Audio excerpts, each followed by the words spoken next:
Okay, how about now, everybody? What are we looking at?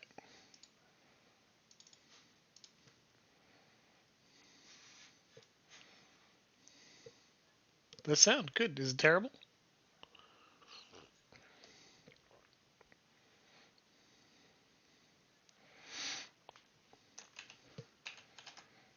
It is good to see a Maker and a Luxie and an MR.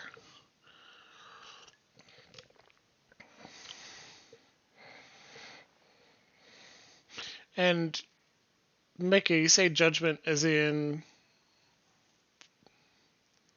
the Yakuza game?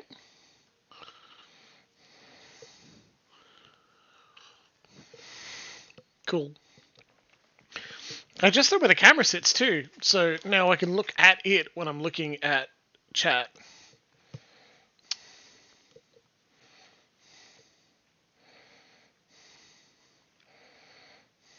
Which helps. But it means when I'm looking at the game monitor, I'll be doing this. Hopefully that's not too bad. Who knows? I think the framing is super weird. Who knows? It's not more Jimble's face, it's more Jimble's eye contact. That's more appropriate. Well, at least when I'm talking directly to chat. It took me a while to figure out that if I put the webcam on top of the monitor that has chat, we'll be able to see that better. Doesn't matter how long you're doing something. Honestly, it doesn't matter how many times or how long you're doing something. At some point, someone will have a really good idea that'll make you feel like an idiot. In everything. And hopefully, if they're good people, they won't make you feel like an idiot. You'll just realize, oh, that's much better. Oh my god.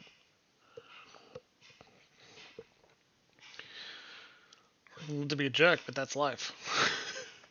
That's why you involve other people to look at your content and your work. Ah, exactly, Luxie. You're happy to find your own unique ways to feel like an idiot. Mako, you said after dinner my stream will help you fight the devil's PC. What? Here's a necklace. It's mine.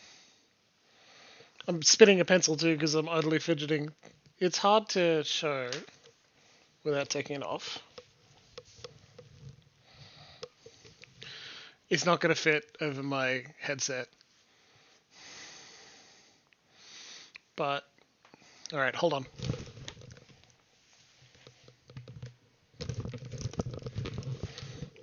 Get to see the hair out of the way for a minute. This is my necklace.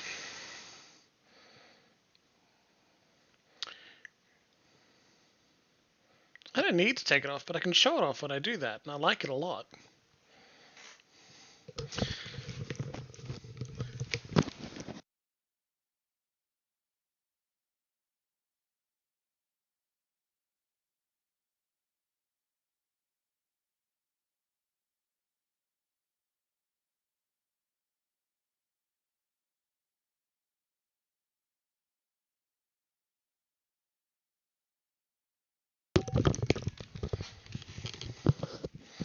It is a bear.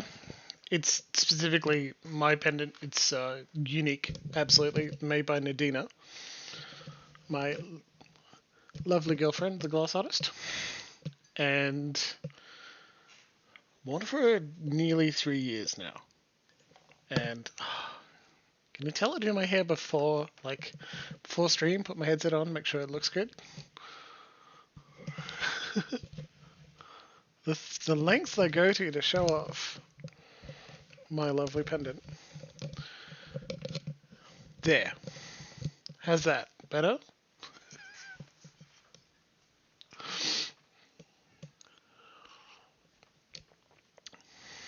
Essentially never only take the headset off, not the headset, the necklace off so I can go have a shower, maybe go swimming. Replace the cord twice because it's not nearly as structurally stable as the glass or the engraving. It's very me. I love it a lot. Because I am also a bear. I like to stumble around and find food and then sleep in some sort of comfortable sunshiny spot and hibernate.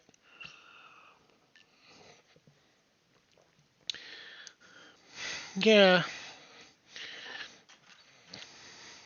Replace the chain or necklace part. You know, Mako? Like, that will work. It's a little bit extra work and that sucks. But it is viable. If you find a design you like, maybe a Griever, FF8, then replacing the chain can just make it yours. Getting chain. Yeah, well. It is work.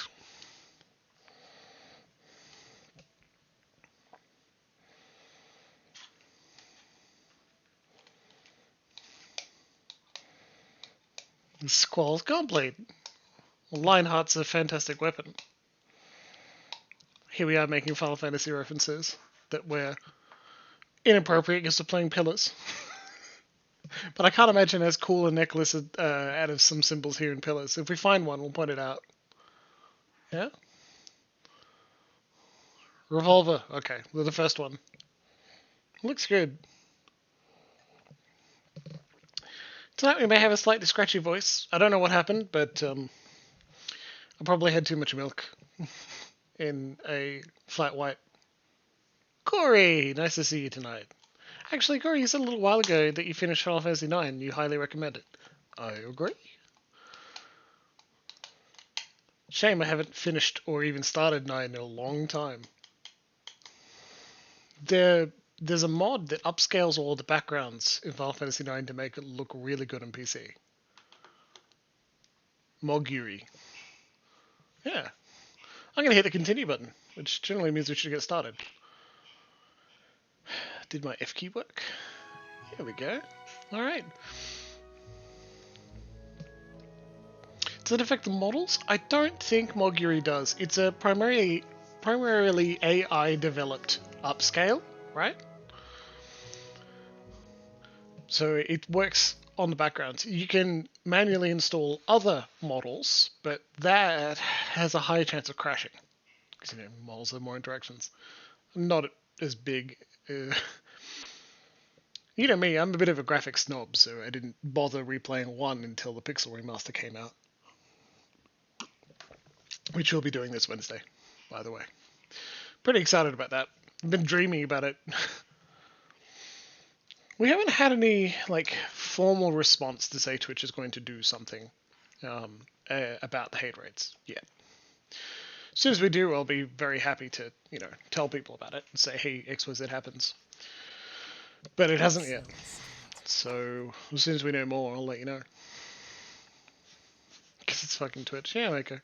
I am also not beholden to Twitch, right? They don't give me any money. So when another better streaming service comes out, I'll just jump ship. They'll take me. And again, I won't create money for them either, because I'm not exactly a high draw yet. But if I'm not competing with everyone else on a network... Yeah, those 2 evenings in Australia time. Big draw. Okay. Oh, Pillars. Oh my god, Pillars. I've been dreaming about you, buddy. Even though I've been playing Wrath of the Righteous by Alcat Games. Great release. I was very nervous about it. I'm really glad that it turned out well. Mwah. Nothing new to report on turn 66. 2 days. We may go deal with that. Who knows? How much longer until? 2 days until the last upgrade is finished in Cadnua. Okay. Last episode, we dealt with an ogre. Seriously. They were like, the plots are in this direction. Let's ignore it. And immediately walked up to the White March. We walked into a Stalwart village, helped them fight off from an attack, beat up some more ogres, and picked up a whole bunch of side quests, which we ignored, except for one, because we wanted to deal with some slavers. And we killed a slaver in Rustwood, and then we did not learn that the escaped slave was perhaps a bit of a jerk and killed a kid for no reason. Our headcanon is that it was an entirely justified murdering, and we did the right thing. And then we saved, essentially, after you finish that quest. Alright then.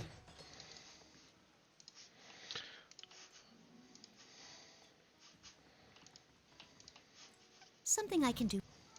Time to see and not be seen. Yeah.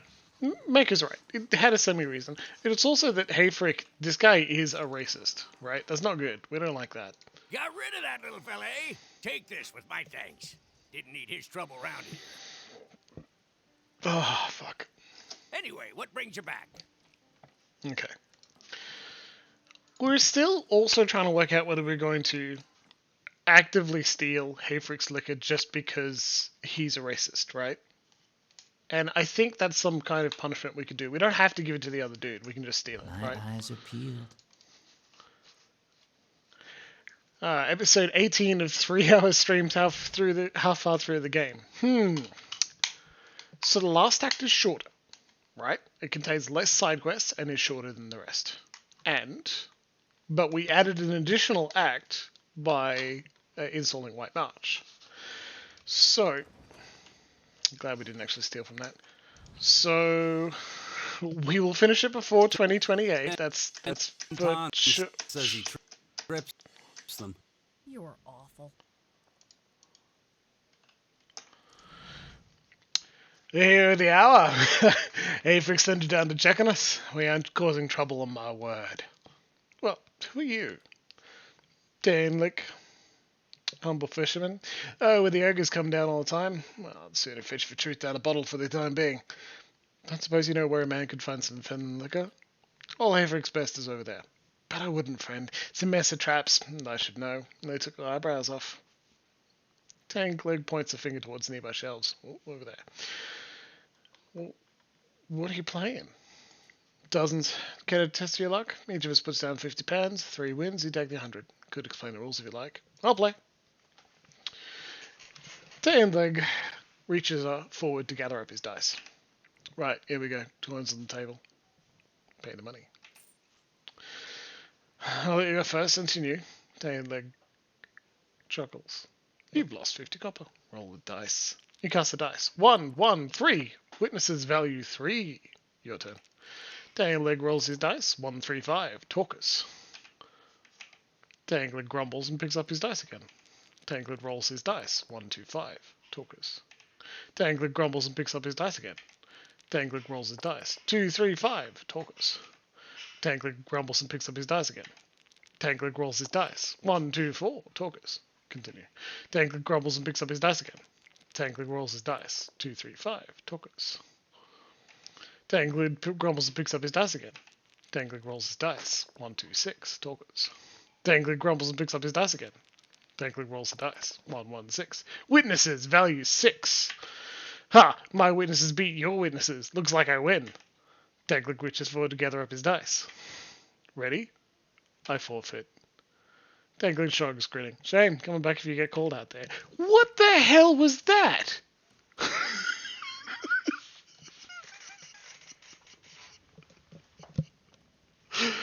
You think maybe we should have listened to the rules? Because that looked boring as hell. What the fuck happened? Yeah, we're not doing that. That sounds boring. Okay. Your thoughts must flow deeply indeed.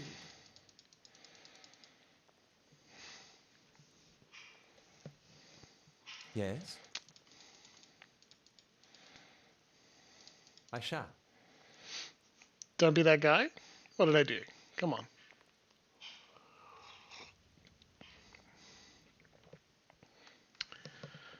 Fill me in, Maker.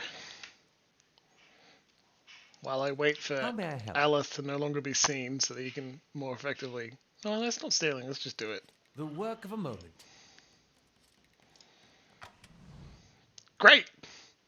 I totally clicked in the right spot there. The work of a moment. I'm lying. I messed up. The work of a moment. The Well, work of a moment. does it read instructions and wonders why the game is bad and confusing? Hey, Kibble, good to see you. Rite of Hidden Wonders and so Lish. Indeed. You're right. I'm pretty bad because I don't actually enjoy board games either, so it's not good of me to just wander up. Hidden Compartment, Ruby, and Golden Skelling.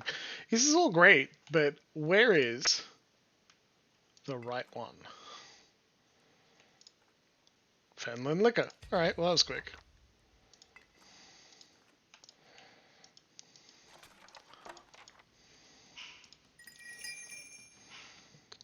Okay.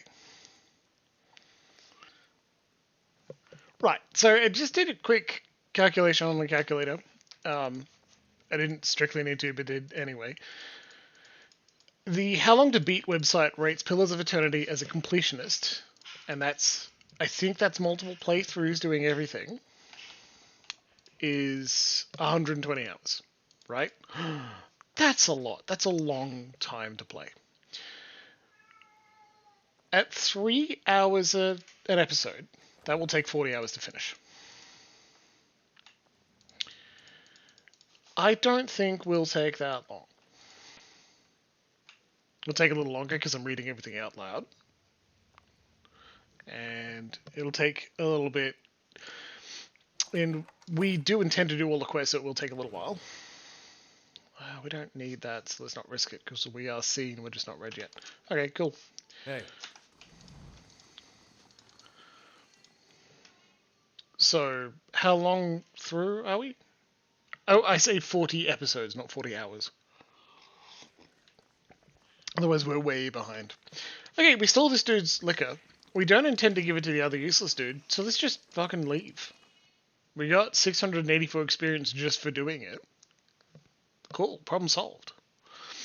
I'm happy with this outcome. Remember the same way we stole a gem from House Domino and was just like, well, we're not giving this to anyone because you all suck, so I'm just going to keep it.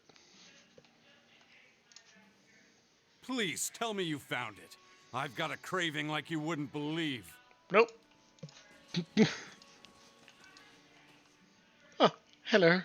Heard I might find you here. The stocky red-faced man gives you a pleasant, if awkward, smile. Pleasure to meet you. The captain of the militia around here. Well, nice to meet you. I wanted to catch you before you went running off into the wilds. Too late! We've killed a slaver out there. See, there's a few dangerous folk you might be on the lookout for. Plus, if you're heading out to Longwatch Falls, I thought I could pick up a thermal pearl for me. He looks away and twists the toe of his boot into the snow. You want me to find a thermal pearl for you? That's the thing, I already found it. I just need someone else to go out and get it. I saw it in the hot springs near Longwatch Falls. Would have grabbed it myself, but this one I looked around and saw the Lagerfeld. Must have been 50 of them. He spread his arms wide. I would have fought it, but then I started to wonder what the rest of Stalwart would do without me, so I ran. For the sake of the village, of course. What is a thermal pearl, anyway? They form in the hot springs, something to do with all the minerals and the water. It smells kind of funny, but they're full of minerals. You just have to crumble them into a pint. He grins. You notice that his gums are bleeding. What are you talking about? Just trying to keep my teeth as long as I can. It's game and fish diet ain't easy on anyone. Like I said, the pearl's in one of the thermal pools near Longwatch Falls. It shouldn't be hard to spot. Tell me more about Longwatch Falls. It's east of Stalwart. We've got some nice views of the valley, but most folk around it these days avoid it these days. Plenty of wildlife nearby, and it only takes a few inches of snow to block the pass. Heading out that way, I suggest talking to Thrisk. He's the one who's got something to help you deal with the Lagerfeld. That's all I need to know. Stop by Thrisk's place if you... He said his name, Thrisk, and I do not remember how I'm supposed to say it. That was a week ago now.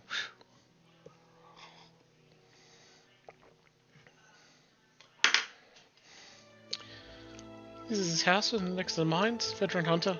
Yeah, okay. We get our fair share of crazes out here. Most of it not even from the village. He loves his own joke. Latest scripts I've heard of are the Gleaming Society and the Sisterhood of the Slake Skull. But Renan Guild set aside some bounty money to see that these troublemakers were taken care of. You bring me the heads of their leaders and I'll give you the payment. Alright, tell me about the Gleaming Society. Crazy pack of radicals want to topple governments and kill the wealthy. Makes the war of defiance look like a food fight. Sounds great! Duke Avar and the regent of Raids Harris both declared him illegal, which is probably the only thing those two would agree on. Or would have, before all that murder and mayhem in Defiance Bay. He frowns, scratching the back of his neck. Anyway, check Longwatch Falls to the east. That's where they were last seen. He leads the Sisterhood of the Slake Skull. That'll be Mesla. All the members of the Sisterhood worship Bereth by sending as many folk back to the wheel as they can. He shivers.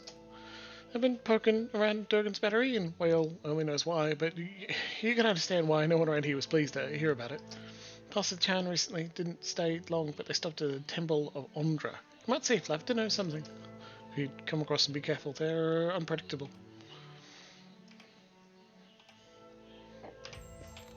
Cool. Weird. I don't know if I want to beat up the radical anarchists. They've destroyed the stockade, Mother. It's... Enough. They're gone. She holds up a hand, which is missing the final joint of the ring finger, but it's her voice, sharp and steely, that silences the young man. As he glowers at his toes, she turns to you with dark circles in her eyes and a smile pulled taut across her thin lips. Ah, the champion of Defiance Bay. Must have been a long journey. Kind of. Well, I'm sure you wagered on a more civilized welcome. Still, we're much obliged for your capable intervention.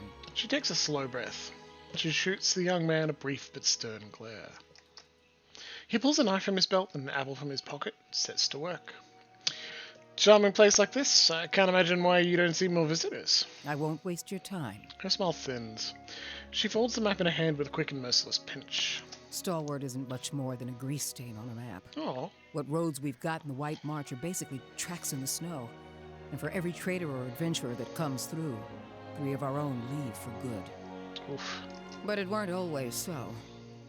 There was a time when kings and queens sent their firstborn to these mountains, when the White March was the envy of empires. Her eyes shine, and for an instant she looks like a much younger woman.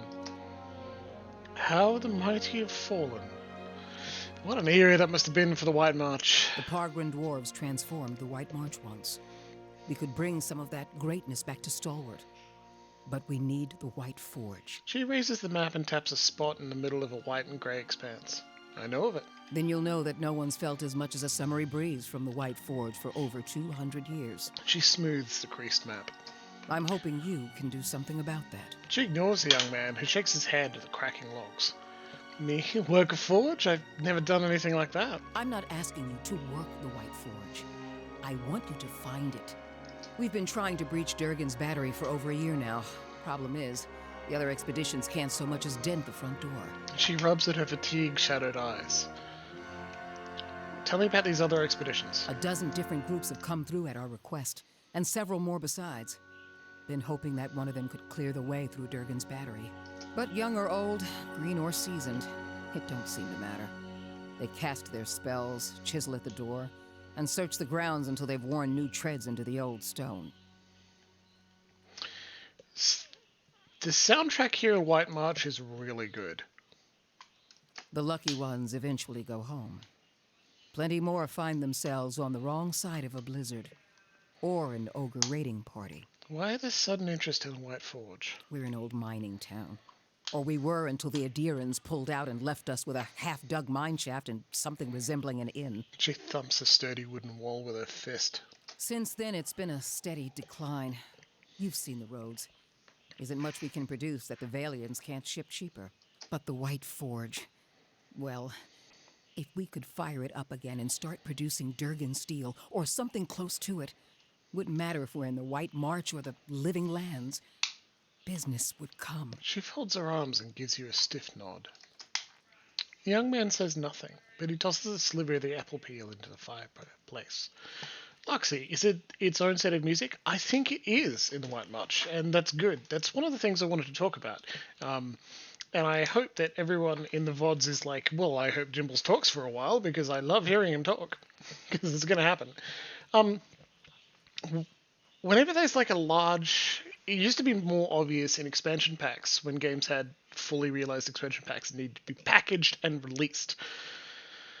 But now with DLC, perhaps it's not built. It's less of a chance to have that, but it's not strictly the case. Because White March was written and designed as a block to be released, 2 blocks really, it gives you time to treat it as an iteration.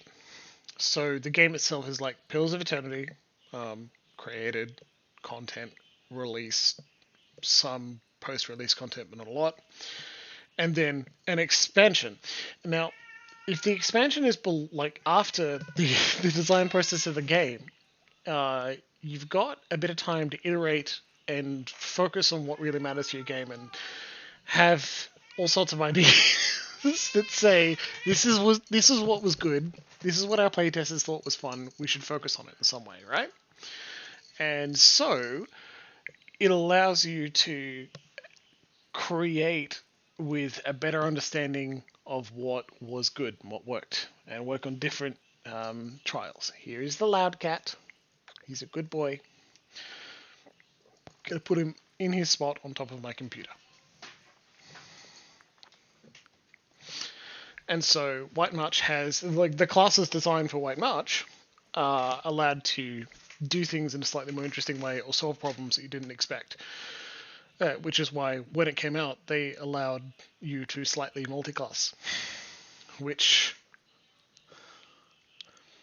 honestly, was a theme they took pretty heavily into Pillars 2, where you can dual class. I'll tell you more about it soon. Anyway, and that's why you need my help. That's the long and short of it. We're laborers and fisherfolk, not adventurers. Renan Guild nods. But Durgan Steel could put Stalwart on the map again. Open up the mines, bring in new business. We just need the White Forge. She thumps the desk with her fist. Why is Durgan Steel so special? Because you can shave stone with it, cleave cast iron in two, and the stuff's as rare as it is remarkable. In her enthusiasm, Renengild shifts on the balls of her feet. She props one bent arm on the other, pointing distractedly toward the eaves of the house. If you had a suit of armor made out of that, but people get tired of trying to stab you after a while and just give up. If we could make something even half as good, we'd have a market at our doorstep and work enough for all of Stalwart. For a split second, her gaze flickers to Aldrich. How is it no one's gotten into Durgan's battery yet? Where should I start? Ogres, blizzards, or sheer damned inaccessibility? She ticks the items off in her fingers. It ain't for lack of trying, I'll tell you that much. Got untold riches in Durgan Steel lying just inside, and never mind the White Forge itself. The Adirans who first settled Stalwart tried to crack it. So did the Valians, and every other cocky adventurer with more metal than sense. She folds her arms, shaking her head at a pitted floorboard. But the place has a funny way of sealing itself up. Front door stays shut. The tower entrances are clogged with rubble, and it's been impossible to blast a way in. Renengild trails off, and for a moment the room is silent but for the popping and cracking of the fire. What happened to Durgan's battery? It don't bear dwelling on. There's too many superstitions about that place as it is. She waves a mangled hand at a broad crescent, averting her gaze. Killed each other off. Or so the old books say. He glares at Renengild through hooded eyes. Plenty of tales to go around, but none of them open the battery. And the last thing people need is another reason to fear the place. She scowls at him. Whatever it was, the other Pargrin dwarven settlements in the White March, Bone Picker, the Hawk, and the rest, emptied out not long after, moved to gentler, greener lands. Had the right idea, if you ask me. I don't see why you need the White Forge to make good steel. Finally, someone talking sense. He raises his knife and half-peeled apple to the fire in a dramatic gesture of exasperation. Durgan Steel wasn't just good. It was some of the best. We need the best if we're going to keep Stalwart alive. She glares at Aldrich even while she speaks to you. No one alive today has seen the White Forge, but the old stories tell that it was powerful, glowed white-hot, and gave off a steady, even heat, unlike any other furnace. I'd make such amazing pizzas in there. Let better-schooled folk puzzle over how the thing was built. I just want to see it put to use. Tell me about the Pargrin dwarves. Pargrin's a word in their language. Means traveler. They've been wanderers for generations, but I couldn't tell you much more. All right. Any idea of where I should begin? The battery's up the mountain to the north. A good hike away. She jerks her head in the direction of the slope behind the house. Near Galvino's place, huh? Aldrich says it in a breezy tone, but Renengild falls suddenly silent, consternation hardening the lines of her face. He smiles and draws his knife across the apple again. So it is. Laura was going to suggest dealing with that ogre camp before anything. She compresses her thin lips into a frown. Who's Galvino? Mestre Galvino, as the old crosspatch prefers it, lives by himself and keeps the wilder and beasts at bay through sheer foulness of his temper. She rolls her eyes. She means to say he's a skilled smith and animancer, who's lived in the shadow of Durgan's battery for over a decade. He looks over his shoulder at you and Renengild. I'd say that's worth mentioning. Sagani folds her arms. And he butters his bread on both sides and fits his left shoe before his right. But that's neither here nor there. She crosses her arms and crumples the page in one tightening fist. You seem flustered all of a sudden. All of a sudden. Did he do something to anger you? Me and the rest of the town. He knows better than to linger at our gates. She laughs quickly. What happened with Galvino? Old lunatic finally went too far. And we sent word to the Valiant academies. She frowns. I don't like speaking on it, but if you want to get his guff, just remind him that we gave him the boot. I see. Ain't nobody here fond of the man, but he's a clever hand and a quick study. It's a fool who thinks he stayed so close to the battery without figuring something about it. You said as much to the last party, and we haven't seen hide nor hair of him since. Maybe they didn't run afoul of Baragon's ogres after all. She raises a grey eyebrow at him. Aldrich shrugs and turns back to the fire. Just watch your step. Galvino's place is a ways east of the battery, and folk who pass it bring unsettling tales. Tell me about the ogre camp. Belongs to Flames That Whisper, Matron Baragon's clan. Hunters tell me they've been active of late. Hunting elk and otherwise minding their own damn business. He pops an apple wedge into his mouth and chews it aggressively. Minding their own business. Never mind the latest expedition's disappearance, or the broken stockade. She pinches the bridge of her nose, squinting. I'm saying we shouldn't agitate him further. He makes to toss another slice of peel into the fire, but he fumbles and drops his knife. He bends to pick it up, cursing. What does the matron have to do with The anything? brawl outside was just the latest patch of trouble. The ogre clans are getting bolder, and we'll all sleep easier knowing they aren't circling our walls. Also, Baragons like to have whatever the last expedition found. Rumor has it they disappeared near her turf. She crosses her arms and looks over to Aldrich. Killing a matron will only make our problems worse. The way to approach Baragon is with your hands held high. If anyone could parley with an ogre, I suppose it'd be you. But they aren't known for their patience with prattle. Got it. Good. Before you leave town, stop by the Grave's Rest. Most visitors to Stalwart spend some time there, so Hafric and his patrons may be able to give you the lay of the land. Don't know about you, but I'm partial all of a sudden. Actually, I want to ask you about something. What's on your mind? Oh, there's some more questions. It's alright. We'll get through it, everybody. We love this dialogue. This is the game. What can you tell me about Fairy's expedition? Who? Sorry, I don't recall the name. Her brow furrows. Last expedition I met disappeared weeks ago. Didn't give any names, but they definitely haven't come back this way. Don't mean the Sfeara weren't part of an expedition, though. Fiara? We get groups passing by sometimes looking to try their luck. What's on your mind? Alright, I have questions about Durgan's battery and the White The Forge. Pargrin dwarves guarded it Never like a mother mind. bear. It's a wonder we know as much as we do. What's on your mind? I want to know more about Stalwart. Adir founded us back in their colonial days to supply ore to the Empire. Saw a fair bit of traffic from both sides of the White March then. She rubs the nub of her shortened ring finger. But after the Deerwood claimed independence, Defiance Bay found cheaper places to get ore. Didn't have much reason to maintain our supply routes. Isn't Stalwart part of the Deerwood? Officially. Though with the state the roads are in, you wouldn't guess it. Tell me about some of the more important places around town. Here in the center? Let's see. The Grave's Rest is next door. Hafric can set you up with a room and a hot meal there. The fishery's just on the edge of the lake, and the Temple of Andra is next to it. No one keeps a secret like Lavda. Or so I'm told. A few folk live in this part of town, too. Seemed a lot safer before the ogres broke through the western gate. Thiersch lives next to the old mine shaft. And Thiersch. Tanna, the old mine overseer, is next door to me. What do you do here? I'm the mayor. Or so I'm reminded every time there's a game shortage, ogre attack, or a neighborly dispute. I'm a builder by trade, though. Traveled all over Air Glonfoth and the Deerwood in my younger days, but ended up back here anyway. She gives you a vague smile that's gone as quickly as it appears.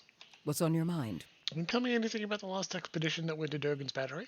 They didn't volunteer much, and I knew better than to ask. She scratches her jaw, frowning. I've seen all types charging through here.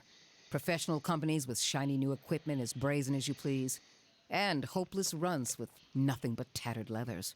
But these folk, I don't know what they were after, and the way they looked at you made you feel cold all over. She shakes her head as if dislodging a bad dream. Wish I could tell you more. Perhaps we'll find more in the battery itself, yes? He nods at you with a guarded look. What's on your mind? Farewell. Cool. Hey, Aldrich. Something else you need? Do you know anything about Durgan's battery? It's a fool's hope. A fantasy that's kept these parts inhabited longer than they should be. He glances around the old house and its worn furnishings. They say the Pargrunan dwarves developed Durgan steel, became powerful, rich. And then one day, they locked their doors and died. He shrugs, turning his palms towards you. Nothing like a mystery to stir folk up. Most of Stalwart is convinced that some Pargrin secret will save us all. Hey, chat, can someone tell me who is this voice actor? Because I hear them a lot, they're very familiar, and I like them. They are the best example I have is like a normal, non-heroic, slightly complainy but not terrible voice. I'd like to know more. But that don't stop them from whispering a prayer when they pass the old fortress. A sour smirk crosses his lips. Earlier, you said I should make peace with Matron Berrigan. About the only thing folk here haven't tried. Killing one more matron won't change things for long. He shakes his head. That's a good point. This is Taliesin? Mecca, I've been fooled. I love Taliesin. Because everyone is a critical role. Yeah, that's true. Besides, her clan's flames that whisper. The one that attacked us was Wolf with many mouths. I know him anywhere. As soon as you say it, I'm like, ah, there it is. Yeah, perfect. By God. They're cut from the same cloth, Aldrich. Only a matter of time before Baragon marches through that gap in our walls. At the sound of Renengild's voice, Aldrich's shoulders stiffen. His jaw works in silent but furious retort. You seem to disagree with Renengild on quite a few matters. Mother's convinced that a magic forge will turn this frozen crack into a hub of civilization. She can't accept this place is dying. He shrugs. This is your home. You can't just give up on it. Give up on what? There's nothing here. He scrapes the sole of his boot in the straight but withered floorboards. What do you do here? I'm a carpenter. Mother's a builder. So it felt like a good fit at the time. He presses his lips into a wry frown. Not that we've got a lot of new folk to build houses and furnishings for. These days, I spend most of my time fixing up the stockade. Farewell.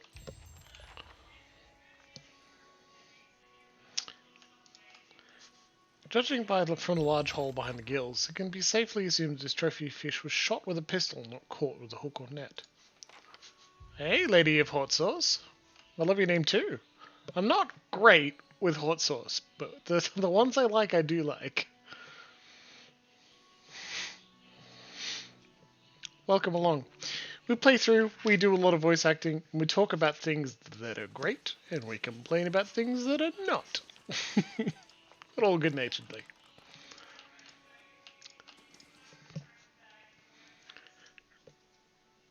Taliesin has a really important role in the sequel. A character that made me cry. They gone? Have those nasty brutes finally left? I heard the ogres outside, tearing down walls and murdering folk. Don't remember how things got this bad. The elderly woman needs her hands. Her knuckles are swollen knobs, and her palms are ridged with calluses that scrape and rasp as she rubs them together. But you're the new adventurer. Renengild's latest volunteer. She squints at you, leaning precariously forward on her wobbling legs. A real spitfire, she told me. Bet you'd whip those layabouts at the mine into shape. Aggressive, too? I don't think Slam Shadows is that aggressive, but hey. And Mako, I wish we could kill the gods with a knife, but they're divinities. That's kind of their point. They're hard to kill. I'd like to ask you about something. Did you say something, dear? Tell me about yourself. Me?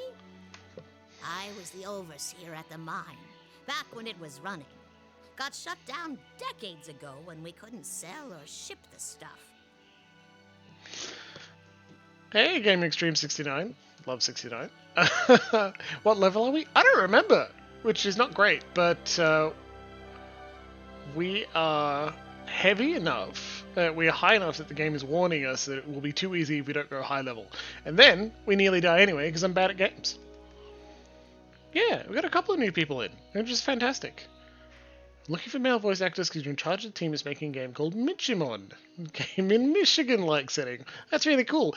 I'm from Australia, and so my voice would not work. But I still remember plenty about the mining business. And I got as many folk as I can digging out the entrance. She taps her head to spot a dome under a thinning thatch of hair. Been praying to the salty wench that I don't forget too much afore they finish the job. She winks. That's all. Got to speak up? My hearing ain't what it was. I'm gonna leave now. Okay, Tana. These teeth have been sanded smooth in preparation for carving.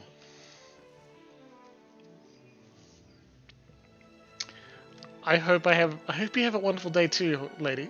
Or lady of hot sauce. Feel free to stick around if you'd like. And, like, if you want my voice, you can shoot me an email or a direct message on Twitch or Twitter. And I'm always happy to help, but I'm not a professional. Still in Defiance Bay trying to build rep to help Ada. Yeah, Gaming Extreme, that's a good step. I enjoyed that part. You can gain a quick and large amount of reputation in Defiance Bay by helping out the dude in the sewers. Like, it's a dude standing next to the sewers, and he's like, I hear the voice of my dead lover, right? Can you help? You get quite a chunk for a short quest by going down, talking to an animancer, then going back to the animancer, going to the animancer in Brackenberry, and then going back to him. It's very quick, so that might help if you haven't done it already. Otherwise, continue the main quest, and they just shovel it at you. But to answer your actual question, we're level 10! At least most of us. Our main character is Slam Shadows. He's a chanter and a Hearthorn. And he's an aristocrat from the White that Wins, even if that doesn't actually make sense. Okay, let's go. Over to the Russet Wood. So we're going to the Russet Wood because when we went in this way, when we went over to this zone earlier to just deal with the slaver, we kind of avoided quests. And didn't clear out the map, which is our custom.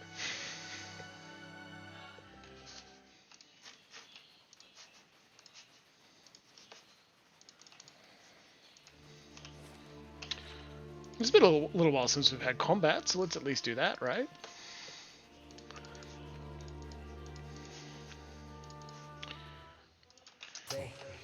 Sagani is way too close, so let's charge in. Me too. Oh, feral druid. I know I've said it before, but I love the idea of feral druids because I like to see nearby enemies. Yeah. The more hits you take, the more you're going to deal.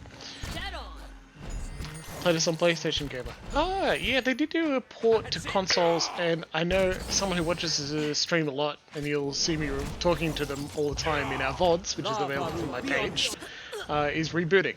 And rebooting plays via Switch.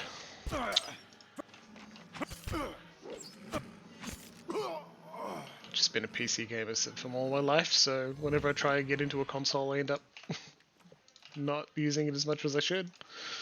Alright then.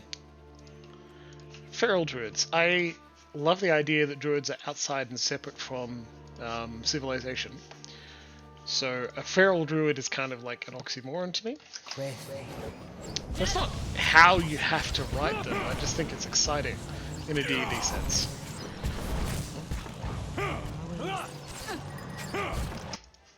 It's also curious to me to have, we got 10 wounds on our monk. Let's try and do a knock back without moving perhaps. Effective. And now I'd like you to close the gap and help out our good friend Aloth before he gets smacked.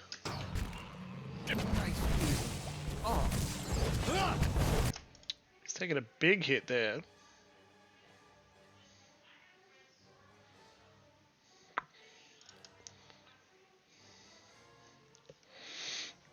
As the undisputed ruler of Cadnua. That's not who that is. We also don't have our usual healers. My mind feels. Well, it was fun having him around. These ice trolls appear to be tough.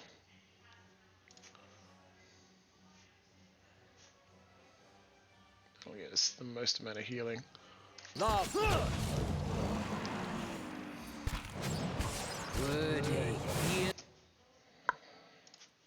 Let's put a mark on that one.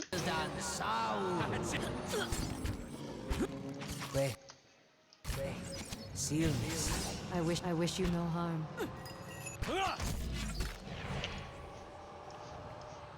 I'll deal with the log I first. shall end this.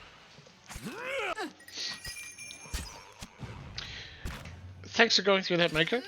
Old Thancred is right too. It's a shame he didn't keep on it because it's one of the only old voice actors for Final Fantasy XIV that I actually really enjoyed. Old Sid's just weird.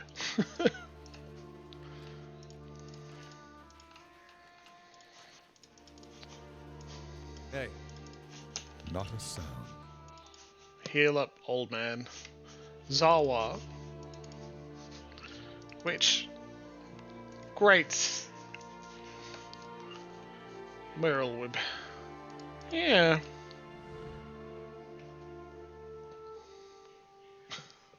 Well, I don't know if the direction was really good. They sounded very, very, very generic in old Final Fantasy XIV. Say this like before Heavensward. His cracked wooden staff is nearly buried beneath the frost and snow.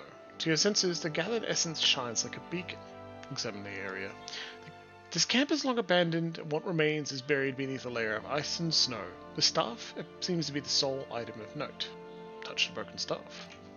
You reach out with your watcher's senses and feel this drifting soul surge forward as if eager to be heard. A feeling of fear and urgency ripples through you. Here, across the distance spanned by time and identity, you know only that you are out of time.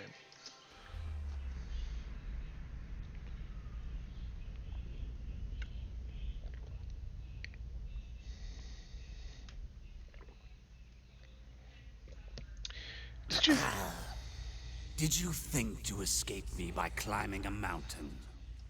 I would have tracked you across the sea, thief. Please, Master, have mercy. I kept the grimoire hidden safely away, and I can take you to it. The book is nothing. If you had studied a little longer, you might have learned that. But no apprentice of mine will steal from me and live. That's Taliesin Jaffe again. Wait, no!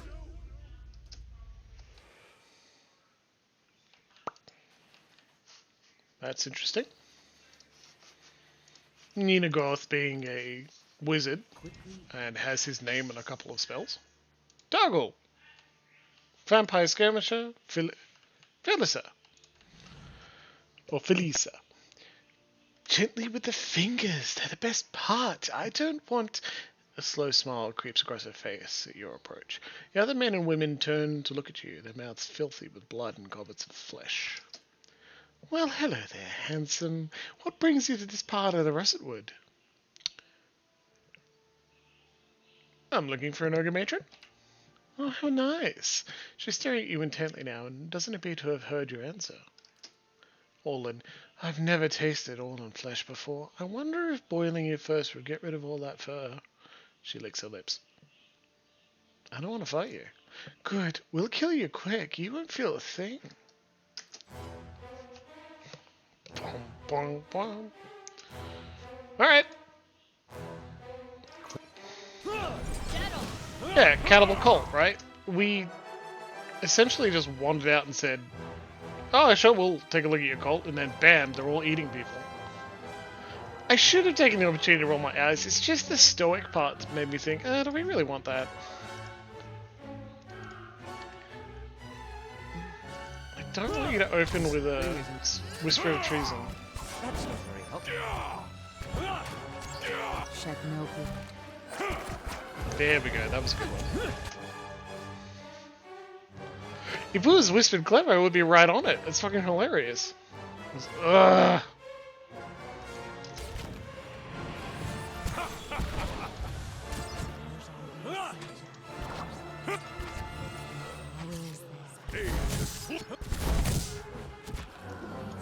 After an Eastmark. We got him. Ladies and gentlemen, we got him. 79% of vampires, we got lots more to kill. That was some bouncy music, oh my god. Exceptional Morning Star, exceptional plate armor. Cool, alright, yoink. Many of these frozen corpses are missing fingers or have had chunks of flesh cut up from their thighs and torsos. If secrets whisper here, I Yeah, shall that listen was for a it. hell of a cannibal cult just sticking around for no reason.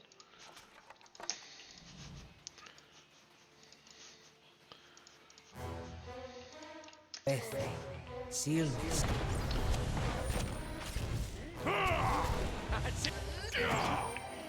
It is interesting that there's like this group of ogres appear to be using cannons.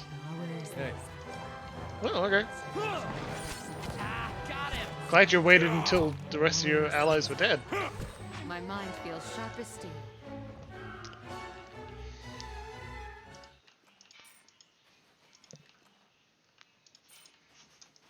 Okay, further up we go.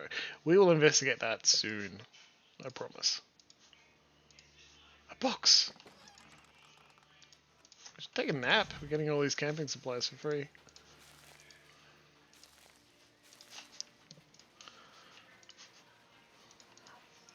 And to all our fellow new people, and apologies to everyone watching the VODs, because you don't need a break. You can take a break whenever you want just by hitting the spacebar. We take a break at 8:30, which is in about 38 minutes. And then I'm going to come back with a alcoholic drink, and I'll tell you how to make it. And we'll sip it together before we continue with the rest of the hour and a half. Okay? If secrets whispered.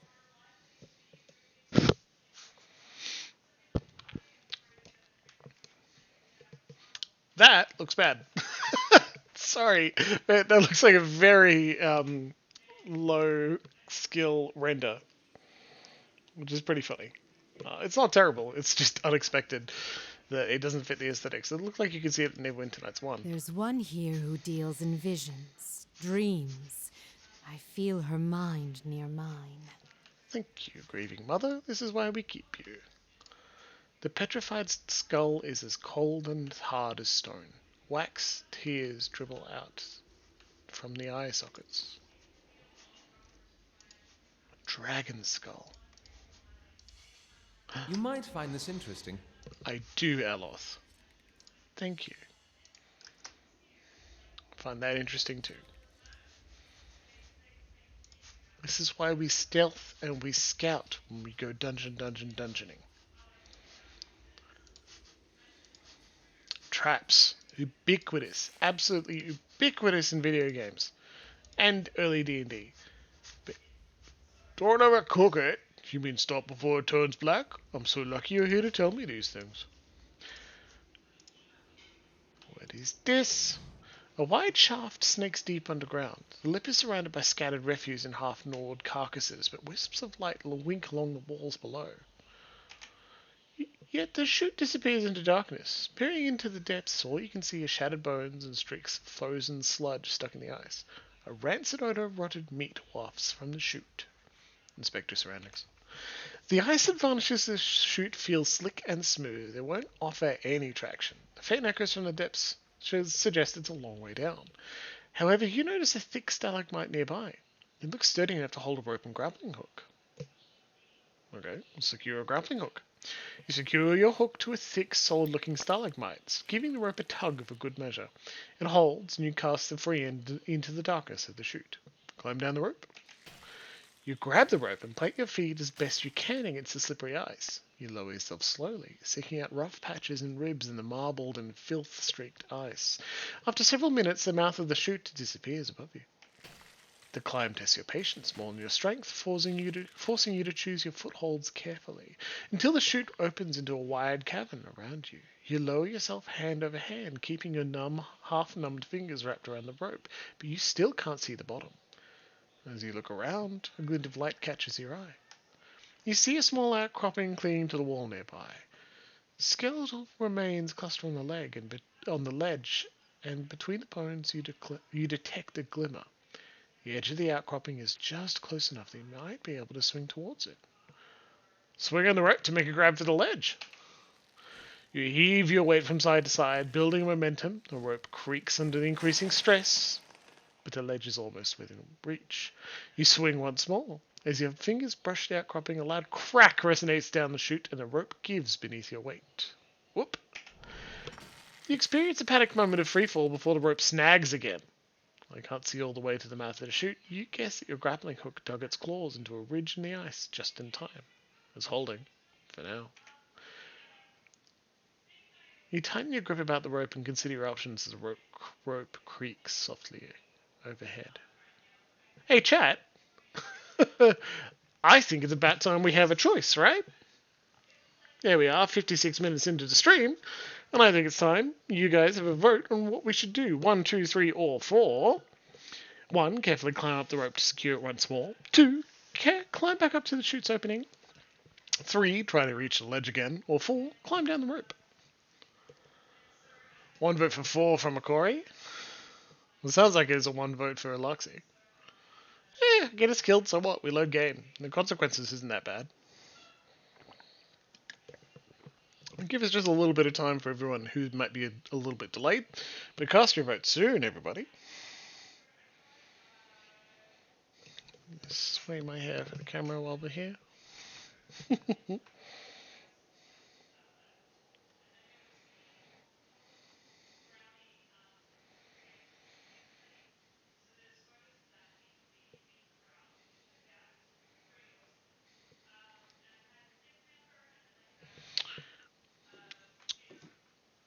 We got 1 vote for 4, 1 vote for 3, essentially, is what I'm picking up from Luxie. I don't know if I have 0 grey hairs in my, like, the hair on my head, but I certainly have some in the mustache right about here, which is pretty weird. So we need a tiebreaker. I'm gonna vote for 4. Given your grappling hook's precarious hold on the ice above, you decide it's best to descend as soon as possible. You carefully slide down the rope while trying to keep it steady, which seems to hold. The open cavern narrows again to an inclined tunnel. Light from below glazes the ice in aquamarine hues. You are near the exit. The walls of the chute close around you as you approach the exit. The footholds become slick and sparse once more. Sagami slips on the ice. A sudden movement jerks the rope. It groans and a metallic clang booms in the distance above you. The hook comes loose. You fall. A wind whistling past your ears and a scream tearing from your throat. You slam against jagged rocks and hard ice tumbling down the narrow tunnel as the world spins around you. With a final crash, the chute spits you out into the open cavern.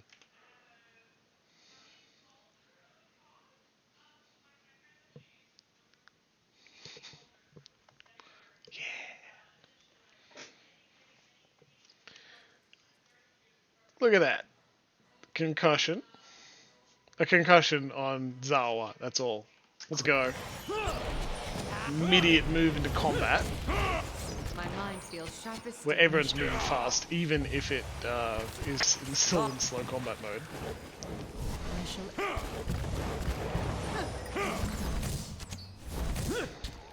Let's go! So we're at the bottom of a hole. We don't know how to get our way back up. We fell. One of our party members has a concussion. Huh. Maybe bone pile. Trollhide belt.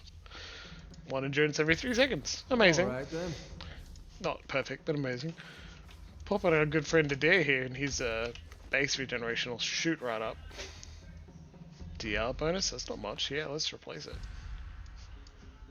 Look at all those scan hoods. We haven't sold our junk in a while. Here you are. You can have a damage, actually. You're in melee. No, you need a con. There you go. Party member who's a bit vague and high all the time. It's not a terrible thing. You know, you can get a DR bonus as well. Enjoy your grieving mother.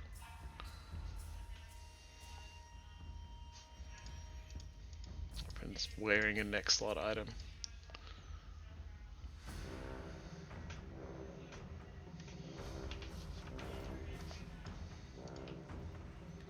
This music's pretty good too, right? All right, then.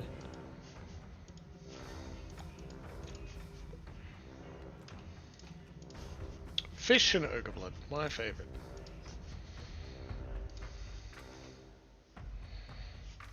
Here we go.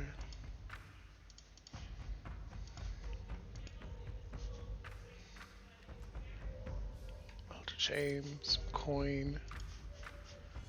Ooh, what's that? A skeleton with a wayfarer's hide. Superb freedom and the ability to cast Nature's Vigor. Extra endurance, maximum endurance as well. That's pretty good. Who wears light armor and could enjoy that, huh?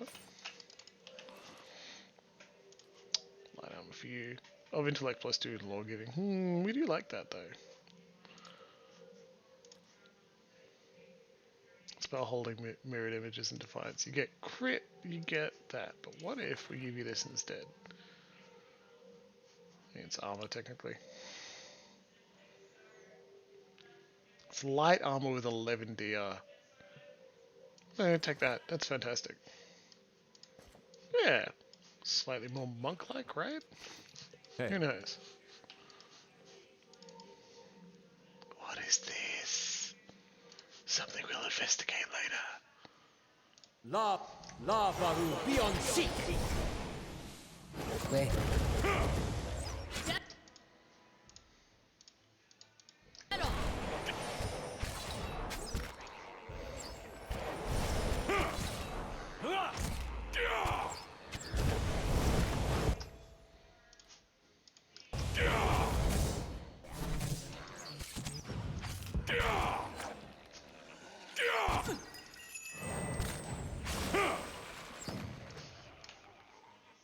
The death sounds are very cool too. Level ups from some of our people. Let's go. Amplified wave. An ally inflicts crush damage and knocks enemies prone. That's pretty good.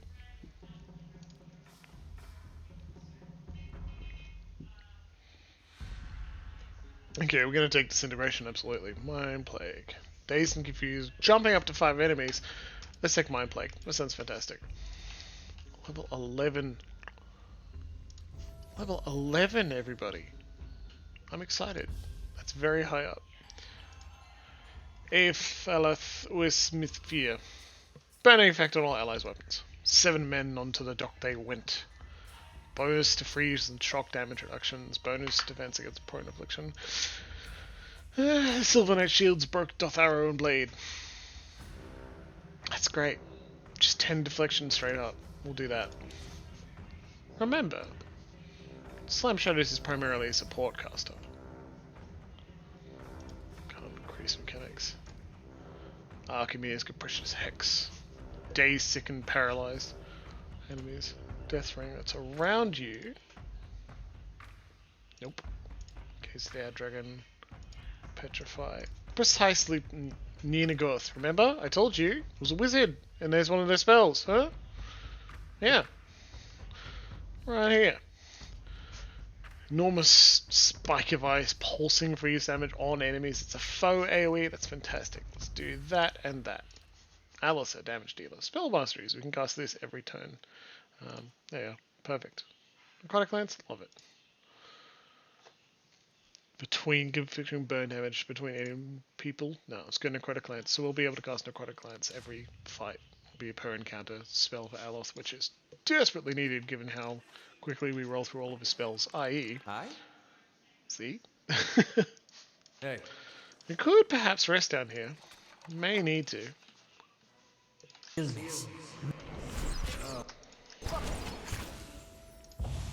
Oh look! Lavaru, be on Dead on. Level up for Adair now. Crits for 62. Fantastic. Maybe it was good falling down into this hole. Aye, aye. Right, Adair. Can't increase your athletics either. It just doesn't look like him in my head. That hair's not right. Fighter abilities, Armored Grace. 20% armor speed penalties. He will just good. Just good. Fantastic. Yes, please. Unbending's also good. Just use it. And you get healing over time instead of damage. Oh. Unbroken. Passive. Once per encounter, instead of dying, you just get up. You're fine. Final damage total of any attack against nearby enemies cut in half. Mode. You can only do it as once. Hair needs to be dirty or blonde. I agree, Luxie. Not die or 20% armor speed. Not die. Much more useful. Fighters. Level up choices are quick. Hey. Okay, let's take a nap. Oh. Pelagina finishes escorting a supplicant, returns to the stronghold. Good job, Pelagina. I'm on the trail. Let's investigate the purple. Flames that whisper, lower cavern. More Lagerfests. You got paralyzed pretty quickly there, buddy. Purple, purple, purple in the dungeon. Shed no blood. Oh yeah, what if you do this? Love. Perfect. Hey. Zawa crits for 33. Me too. You got a new phrase and we need to actually add it to your chants. There you go. That chant's even longer now. Starts with that. Hey. Time to see and not be seen. Some of the upper levels had... Whoa! That's interesting. And there's a corpse here. Do you think it'll get... You should see this. Thank you, Aloth.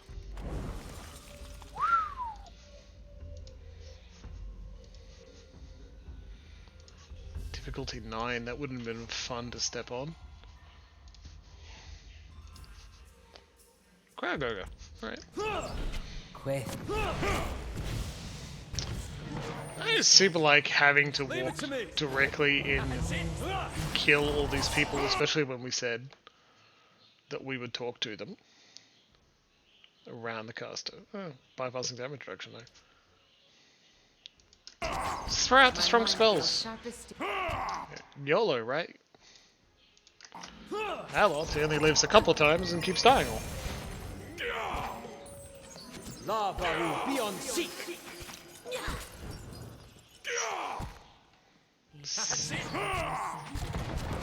Got him. Ready.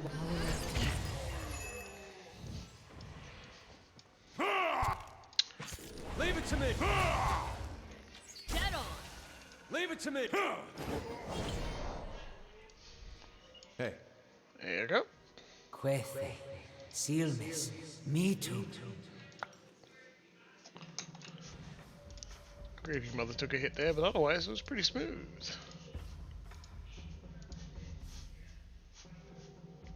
The purple makes a magic sound.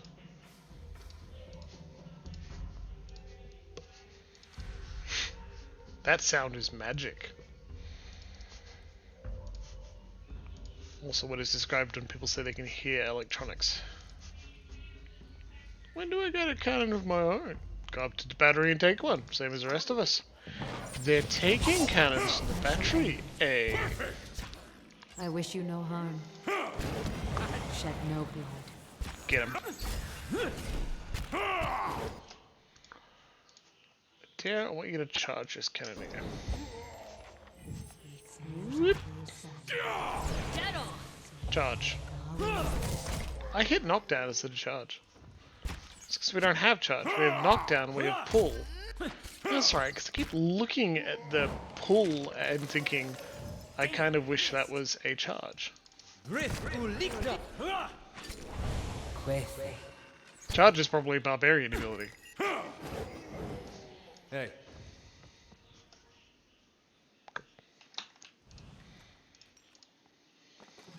Of course. It's funny, these are marked for stealing. The work of a moment.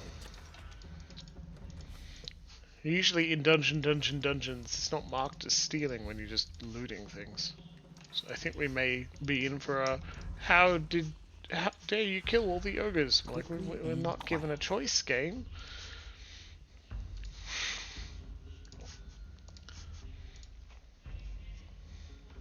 Hey, we found a way out.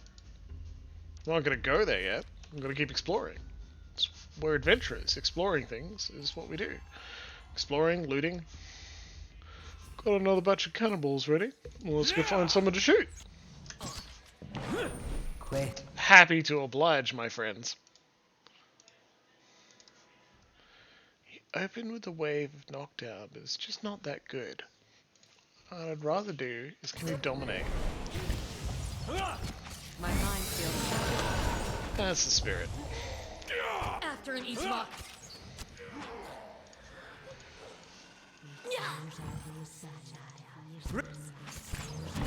shed no blood.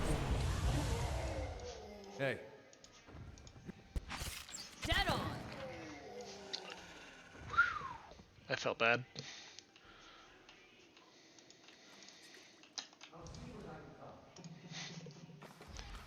Hey, another camping supplies. I'll have it in no time. Lots of good The stuff work here. of a moment. Do I brainwash a crack ogre and make him kill their friends? Maybe. We have a cipher in our team. It's kind of, yeah. And then we took it down before it had a chance to defend itself too. Dig, dig, dig, digging all day. You don't need to talk to dig, so shut up. Leave it to me. Look at that knockdown.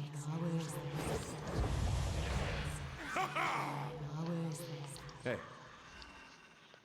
The AI just makes Greeting Mother cast all of her abilities as soon as it can. I think that's hilarious. Whoa, what just happened? Garrod. The world around you blurs and fades to black. When your vision returns, you find yourself in a small wooden hut, its interior dimly lit by the embers in a nearby fire pit. You're wearing mail armor several sizes too large for you, and clutching your hands is the ivory horn of some sea creature, one end sharpened to a point. What are we gonna do, Gorod? Your sister, Katha, huddles near you, her wide eyes fixated on the hut's door, which has been barred shut. The door shudders and splinters beneath heavy blows coming from the other side, and rage growling can be heard just beyond the door. All at once the world halts around you. The pounding stops. Wooden splinters from the door hang suspended in the air. Katha no longer trembles, no longer breathes, her eyes fixed in place like a doll's. The wisp of essence you had followed at this point in the memory has dwindled to little more than a faint trail. However, you find by concentrating on what might have happened next, you're able to sense whether it truly did. Take cover behind the door. Take cover beside the door. No sooner does your mind touch on the possibility than the world lurches back into motion and a thunderous impact strikes the door. The door crashes inward as the young girl screams. A large creature resembling a bear, and taller than any man in your tribe steps into the hut with a triumphant roar. It doesn't notice that you crouch beside the door. Stab the creature from behind. You plunge the horn deep into the creature's back, and it howls and thrashes in agony. Katha dodges past the creature and flees the hut, and you're not far behind. The roars of the creature fade. Is that how it happened? It's been so long, it's hard to remember. I had the vision when I picked up a horn, part of a helm apparently. A helm. Yes, my helm. My helm, I remember it. But who was I? Why haven't I returned to the wheel?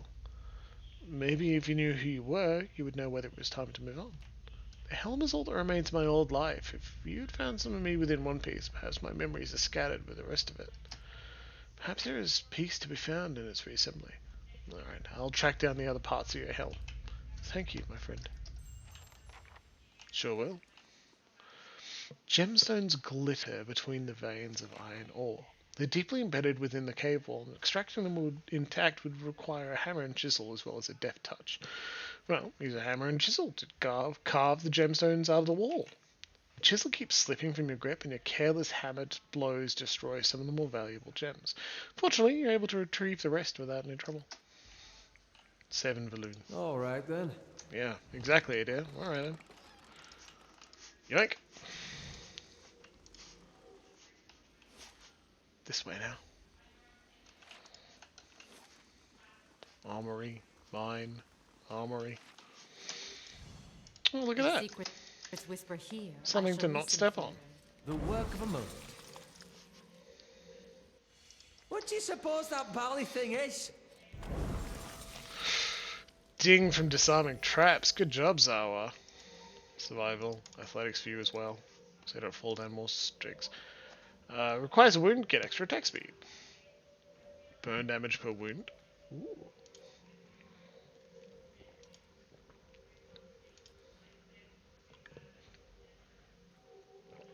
What do you suppose? Melee critical hits cause weakened. 50% chance to reflect range attacks. Well, that's pretty good. Terrible crush damage and penalties on anyone in their path. Well, that's pretty good. We finally get a charge. Damage reduction per wound. Damage at long range. Summon weapon, long pain fists. It's pretty good. I think. Let's take the charge. That's silly. Can't use it at the beginning of combat because it requires wounds, so... We'll maybe get Zawa moving around the battlefield. Bomb, bomb.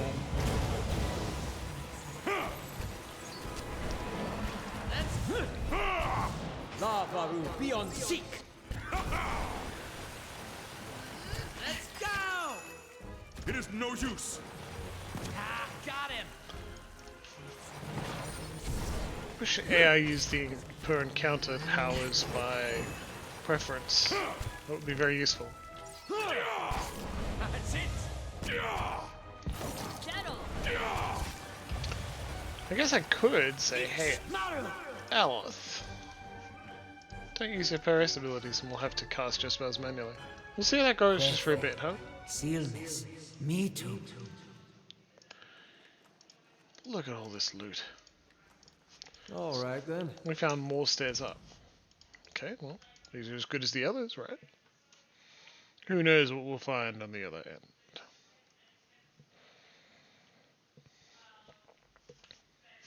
Oh, there's a matron.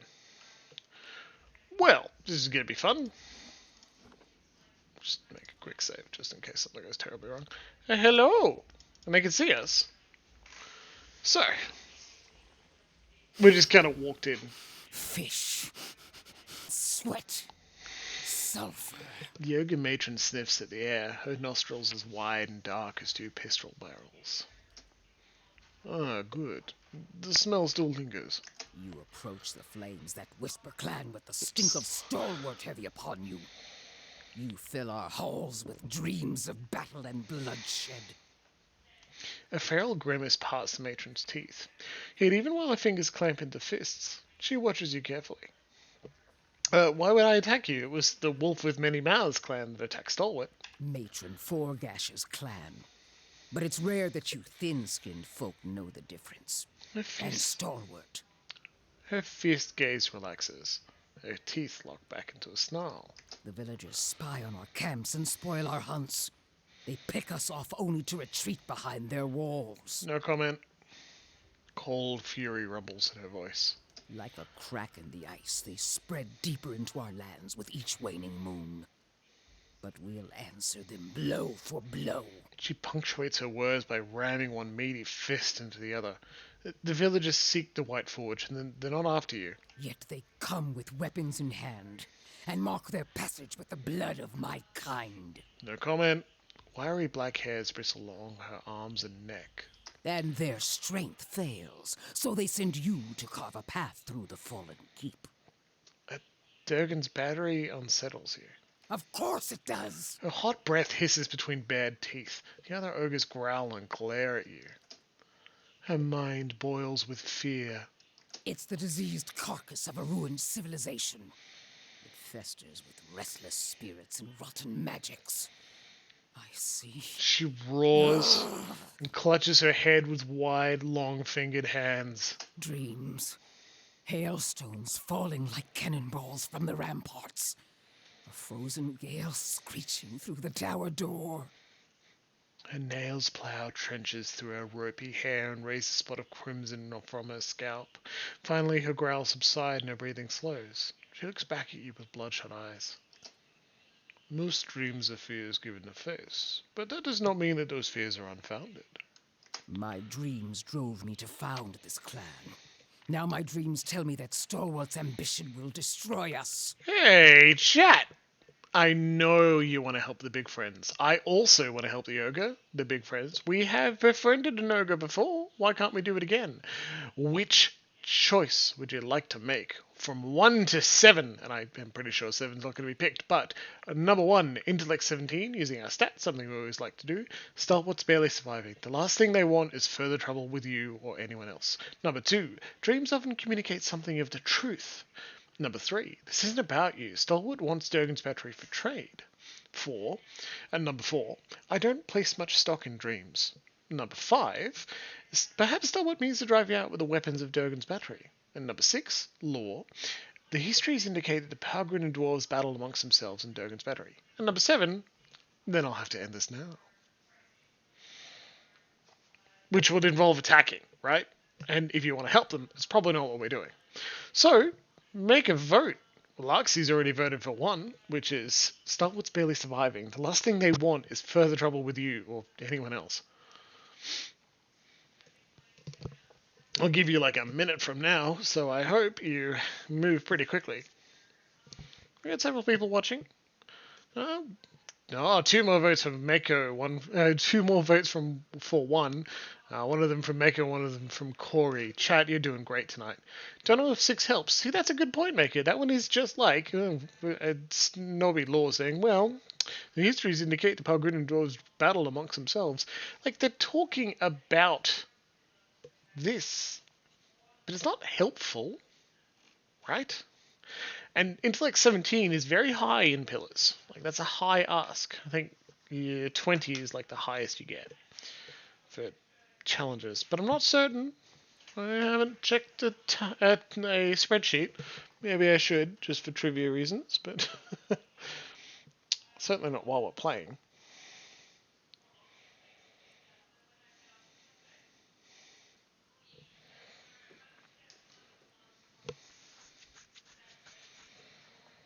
It's been a good wait. I think 1 has won with 3, which makes a lot of sense.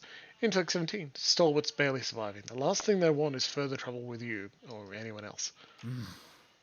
The dreams show me a heap of rubble atop their village. Yet why would they send you? Berrigan grunts. She slits her eyes, scraping her leathery neck with plate-thick fingernails.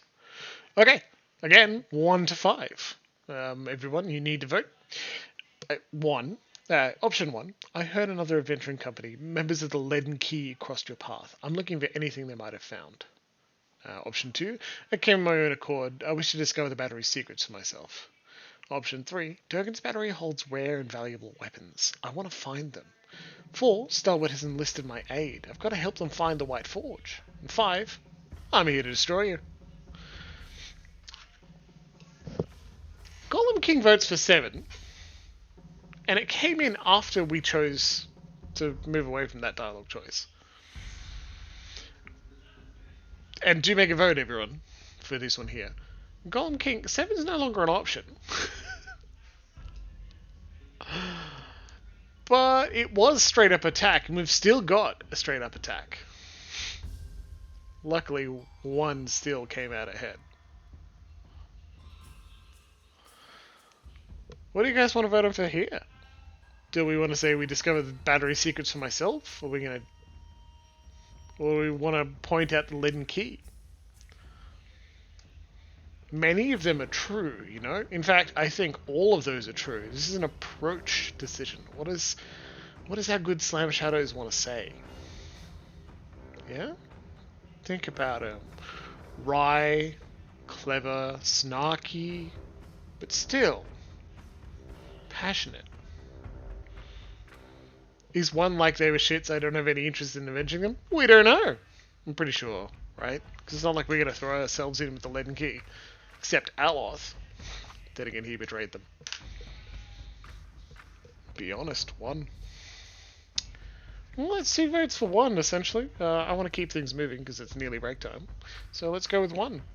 I heard another adventuring party. Members of the Leaden Key crossed your path. I'm looking for anything they might have found. So we can kill them. The Night Winds whispered this name to me. They found us, clubs and cannons ready. As for what we found on them... Her eyes narrow. She sighs. Heavy plumes gust from her nostrils. I've more trust in you than those villagers. Or the next pack of fools they call here. She scratches her head, and the rough sound is like the scraping of an iron file. High praise indeed, says Aloth. You're okay, Mako. No need to apologize. I hope and appreciate that Judgment has a great credit sequence. I'll give you my blessing. And the remains of the last clods that passed through. Perhaps they found something of value to you. Hell yeah. Look at that. But you must keep Starwood from harassing us further. She raises 1 thick brow to regard you. Quick vote, everyone. Agreed or no deal? Yeah, what do you think? I'm pretty sure and happy to assume that you're going to end up choosing Agreed. Luxie votes for 1 several times, and 1 vote for 11. Now, I'm afraid that's not an option right now. Sass, sass, sass. Jimbles jerk, how dare I?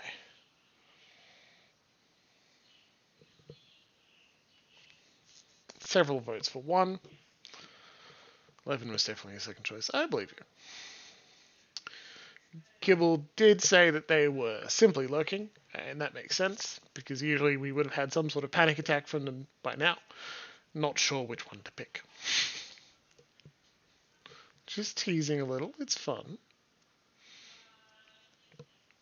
You and everyone in the chat deserves a little teasing, as do I, when I am in the chat watching Dead Men. Okay, let's choose Agreed. Then take the bounty of your foolish predecessors. May it serve you better. One of the ogres standing near Berrigan mutters something in her ear.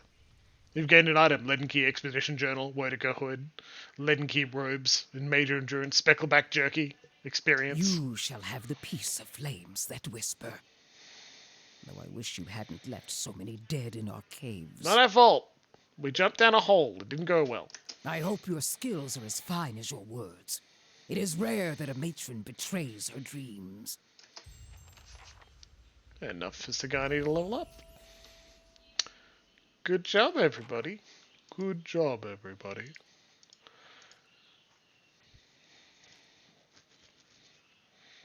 Harrow Sense. Nope. Vicious Aim. Modal. Master's Call. Knocking an enemy's prone on the way back. Stunning shots. There you go. Stunning the enemy is a secondary attack when the ranger lands a critical hit. That's pretty good. Let's do that. Revived Companion's good, but we don't strictly need it.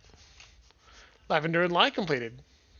Kana returns to the stronghold with experience, Lavender Wreath, and something. Now, we started this last episode, so I'll read the whole thing. On a remote island in the Deadfire Archipelago, the famed apothecary Tamawatua creates potions and unguents that are renowned from Nasatak to the southern edges of the Eastern Reach. He boasts that the secret to his success is his location within the archipelago, from which he has access not only to a huge array of native creatures and plants, but also to merchants travelling from all the settled parts of the world. Lately, Tom's home and laboratory have come under attack by pirates, forcing him to flee from island to island almost every day. The apothecary's clients and Tama's many children have played with the pirates to stop their pursuit. Receiving no sympathy from the pirates and no help from the mainland rulers of Abet, they have turned to mercenaries in the Eastern Reach for help. Joining 5 other Eastern Reach mercenaries, Kana became a passenger on an armoire, there you go, longship. Swift and full of weapon-bearing sailors, the ship came into regular conflict with pirates during the pursuit of Tama's kidnappers. Eventually, Kana and the crew spotted the Valian caravel holding Tama and were able to overtake it before it reached open water. With grapples and a fair share of acrobatics, the mercenaries and armoire soldiers boarded the caravel with Kana in tow. The battle on the ship's deck was so thick with pistol fire that the smoke made it difficult to tell friend from foe. In the confusing melee, Kana came face to face with the pirate captain. In the subsequent scuffle, the longship collided with the caravel and sent it lurching. The captain slid down the length of the deck and was knocked overboard by a poorly secured cannon, with the leader sinking beneath the waves. The remaining pirates quickly surrendered or dove into the water in an attempt to escape to a nearby island. Upon Tama's return, his friends and family held a huge feast to honor him, Kana and everyone else that helped him. You gained Lavender Wreath. Irritating to immunity to sickened, and irritating. Characters hitting self, sickened for 4 seconds. This beautiful Lavender Wreath was a gift from famed armoire apothecary Tamawatua. He made it at a feast after you rescued him from Valian mercenaries in the Deadfire Archipelago. Despite the age of the lavender, it still smells fresh. What a lovely little quest. And that leaves us at 8:30, so we're going to take a 5-minute break. And I'll see you back here at 8:35, okay?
Welcome back, everybody. Just a quick 5-minute break. Thanks for your patience.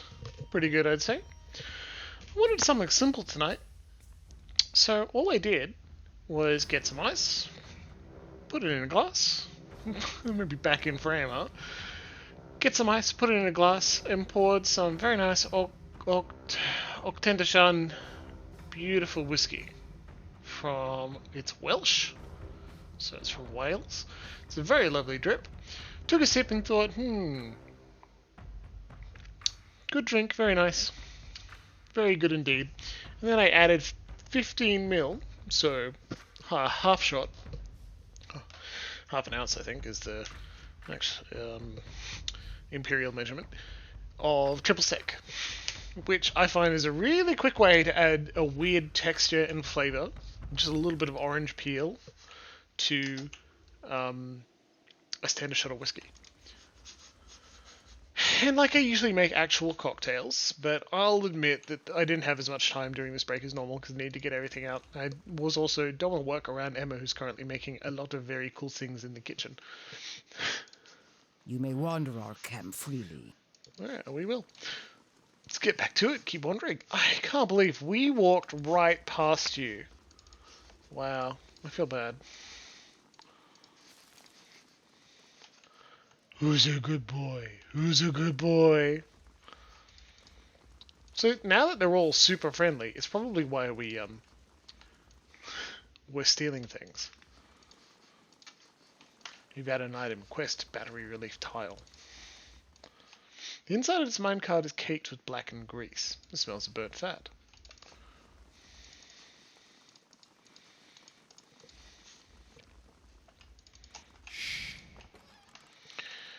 What are we looking for? Why are we opening things and not actually taking them while stealing? Because what if there's more parts of that helm in here? I bet this is where the other one opens up.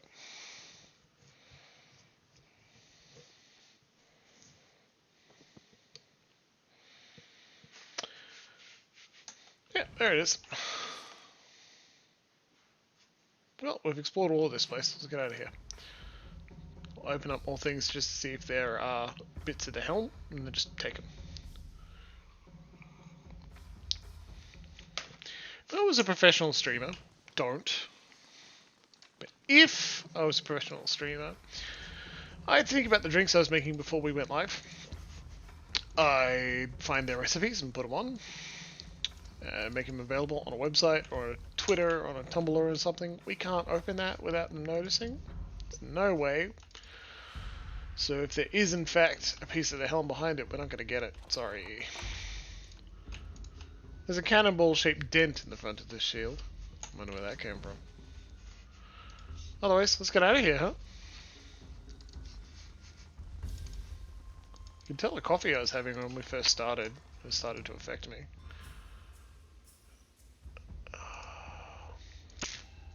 Indeed. Whereas this one, there may be enough time between when they turn around and start wandering away. Use a lockpick. The work of a moment. It's currently stealth. Let's take all the stuff. Hey. Because we can. Tweet my cocktails though. Yeah, and take photos of them because they're beautiful and like, I could, right? I really could. There's something about content creation that just started to eat away at my soul. Content creation. Plus, I'd feel like I'm honestly trying to emulate Greg from How to Drink, which is not a bad thing. Does everyone else see that kraken? Zawa. Which is not a bad thing. Greg's a great guy, and if there's anyone to emulate, cocktail Instagram, but imagine just the work involved, right? It's not bad, it's just... I don't know if I want to do that.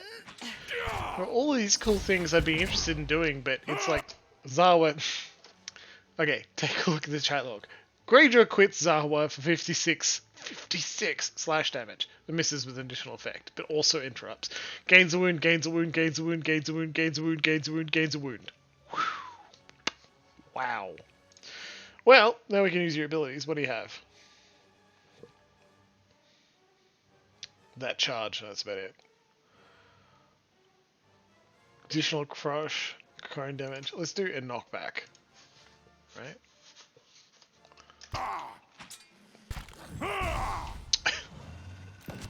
Funny, not super useful. Oh, I'm sorry, bear. You don't deserve this. We'll take solace in the fact that you're not a real bear. Of course. You are, in fact, just a digital bear.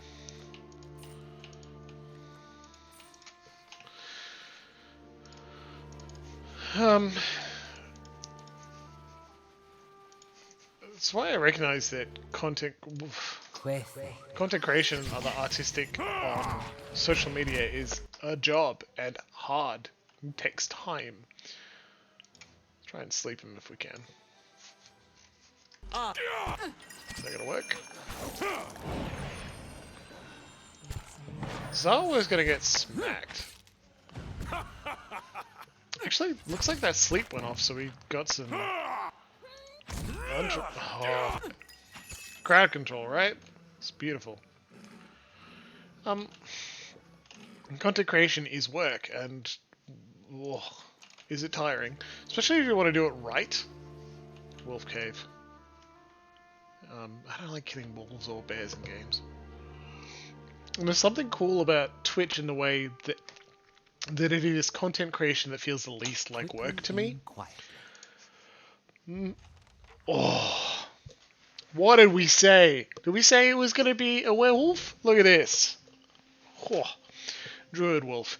Standing tall amongst the wolves inhabiting the cavern, this creature turns to face you as you venture forward. Scores of wounds and scars riddle its hide, and one dull eye stares blindly from its skull. It growls a threat as you approach, one echoed by its fellows. Law 4. You know this half-wolf is a spirit-shifted form of a druid, though you see no gleam of kith intelligence within its gaze.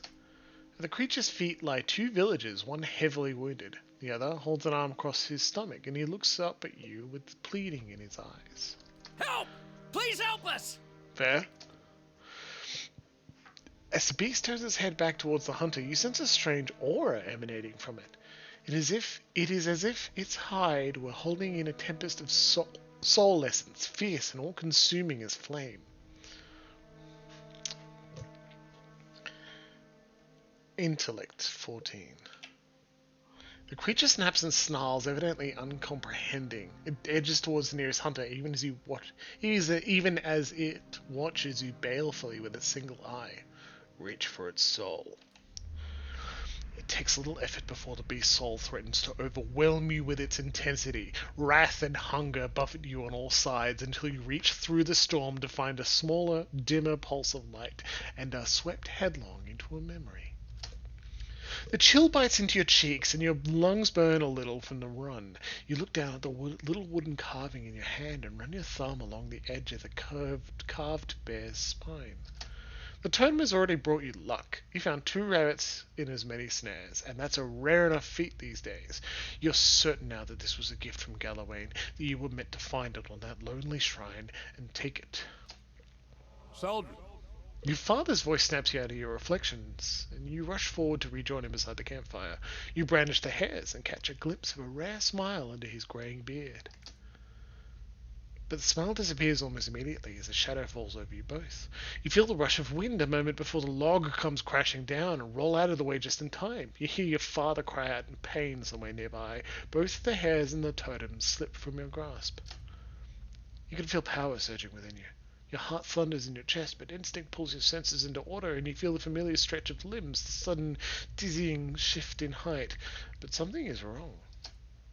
Your senses are fading rather than growing stronger. There's a howling in your head like a screaming chorus, and everything in you shrieks for you to bite, to tear, to eat. The memory slips from you, and when you come back to yourself, the beast is shaking its head, as if to clear an itch, clawing at its ears. Soldrin? The creature snaps and snarls, evidently uncomprehending. It edges towards the nearest hunter, even as it watches you balefully with its single eye.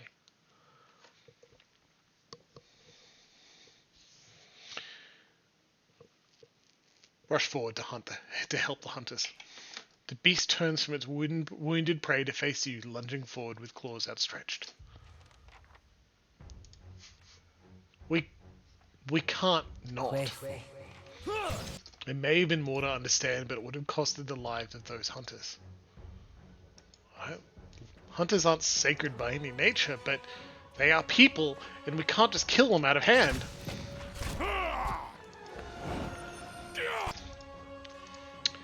Good sleep spell, Aloth. Very good indeed.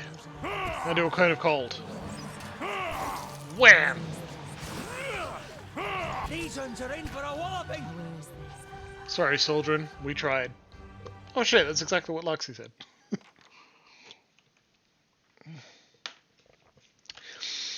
Oh, Kenshishan. Hold on. I feel bad. I can't keep doing this.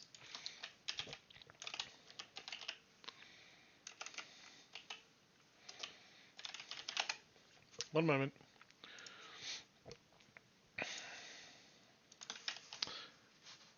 Chat, that is a very, very nice whiskey. I have the single malt 12 here. It's a very nice, very gentle. No peat, no smoke. I love peat and smoke, which is a shame, but I'm sincerely enjoying it. Okentoshin. Yeah, that's probably how it's actually said. I think a friend of mine straight up told me and I forgot. Oh well. Bless you, stranger. We'll make our way back to the village. I thought we were done for. This winter wolf just didn't turn on us in any way, which is pretty funny.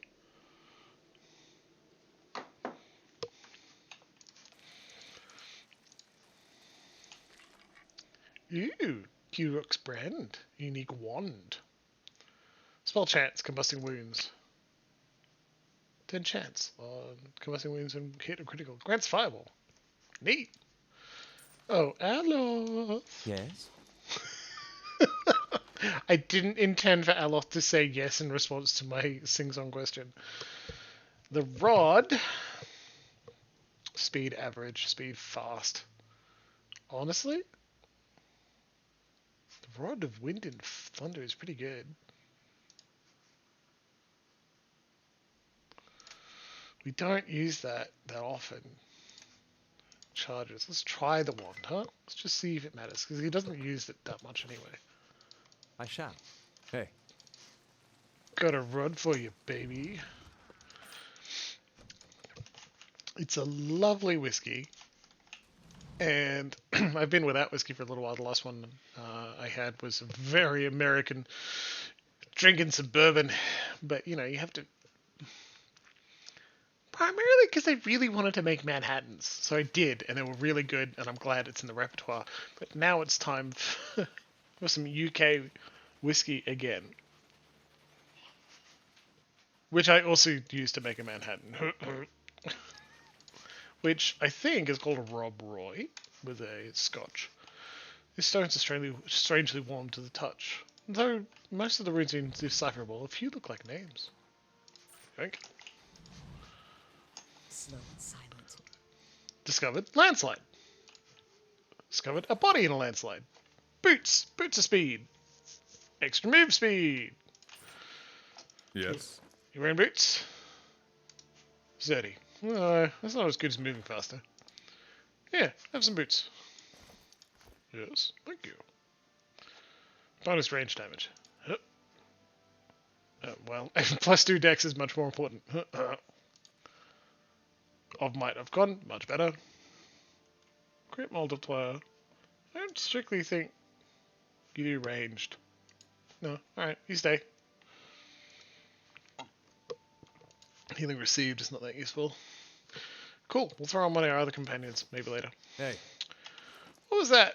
Leaden Key Expedition Journal. This leather-bound journal is embossed with the image of a key. Most of the pages are filled with rust-brown stains or writing too small to read, but you're able to decipher a passage near the end of the journal. Couldn't detect how the front door opens, even after she pried the iron tile from the relief. The more I consider it, the surer I am that the old Valiant was right. We'll have to dispose of him, but we can't afford to act until we've destroyed the White Forge. Even his meagre knowledge was a revelation to us. And if he's right, we got the hope that the Cantech he speaks of was written down somewhere. We decided to strike camp and search for the area for books, records, something. Anything's better than sitting in the middle of this blizzard. Alright, fair enough. Into the stash you go. Leaden key robes. Which are not the robes of Woedica. All right, Something then. else entirely we wore to get into a leaden key thing. Location discovered. The Shrine of Galawain. The simple shrine is covered in a thick layer of snow, fallen leaves, and feathers. A pair of curving bones flanks the altar. Examine it more closely. The shrine does not appear to be frequented very often, though traces of old candle wax line the edges of stone. Under a dusting of frost, you note a rectangular section of the altar surface that seems to be cleaner than the rest. As if something once rested here. Touch the altar. You feel a tingle run up your arm as you set your fingers to the altar. In instants after, the wind seems to die down and the sound of the wilderness growing muted to your hearing. Then you hear a sudden loud growl, quickly joined by more. A vision strikes you like a sudden memory, though it is unbound by time or place. Within a sea of darkness, you see a great beast, formless save for its gleaming fangs. It growls and snaps with increasing desperation and savagery, and for a moment you feel its rage as your own, a possessive fury that tears at you. Something has been taken, your territory threatened, and the price for it will be blood. The vision fades just as swiftly as it came. The altar stands silent and still, and the air fills again with the occasional trill of birdsong. The hunter's favor. So, return to Thyrst.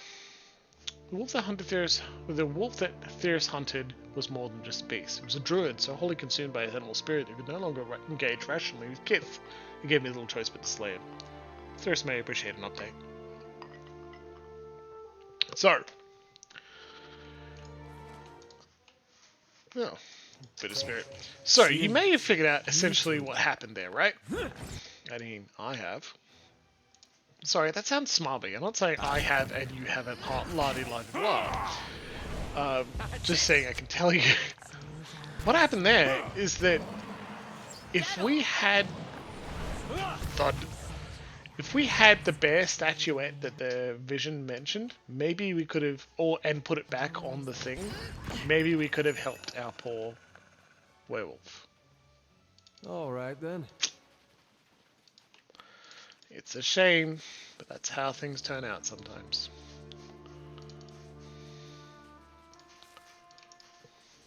We gotta return to Stalwart. We need to tell him, hey, you're not allowed to kill the ogres, okay? And we might as well return to the hunter and say, we solved a problem. There's Durgan's factory, we can just go up there. Let's go to Long Watch Falls before we go up that way.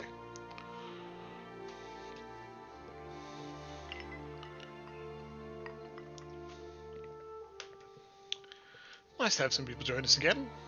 It is always good to have people live, as well as having people in the VODs. That was way too much black sun. You sense... One of the Passaguard's helms somewhere is Stalwart Village. I should ask around about it.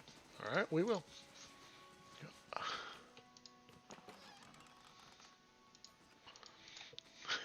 You okay, Maker?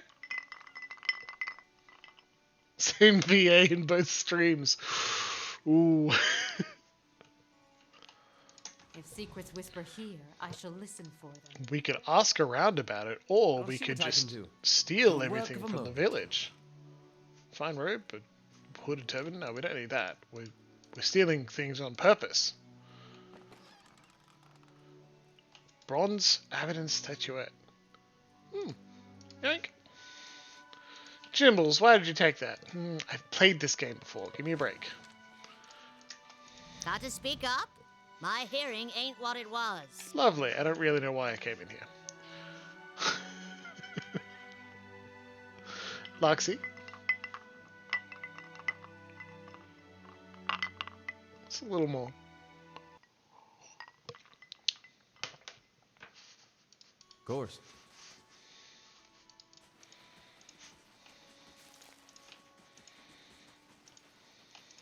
Why'd you take that? I'm an adventurer. I'm allowed to take things.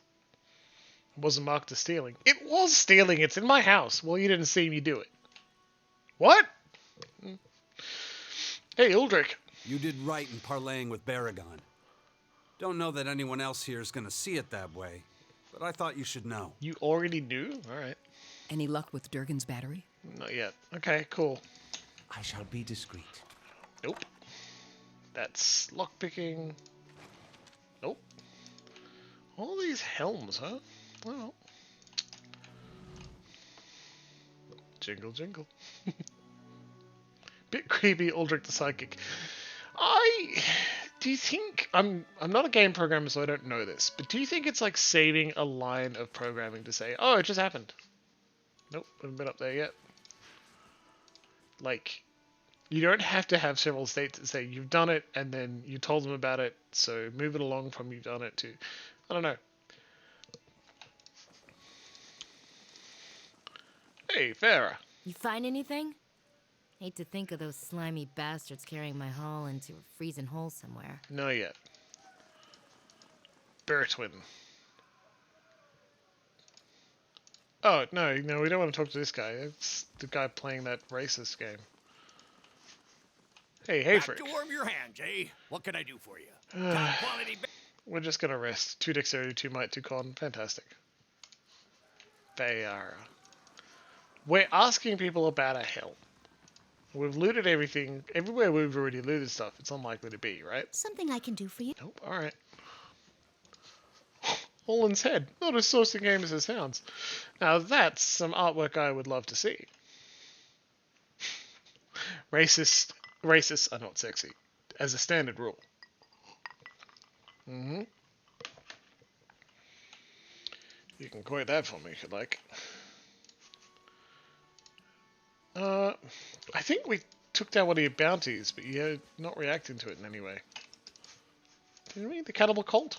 Cannibal cult.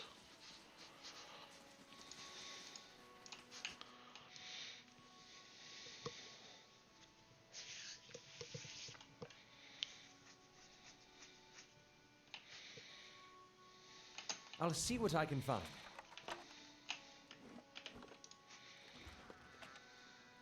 Tundra clothing. Also locked. Watch yourself on the mountain.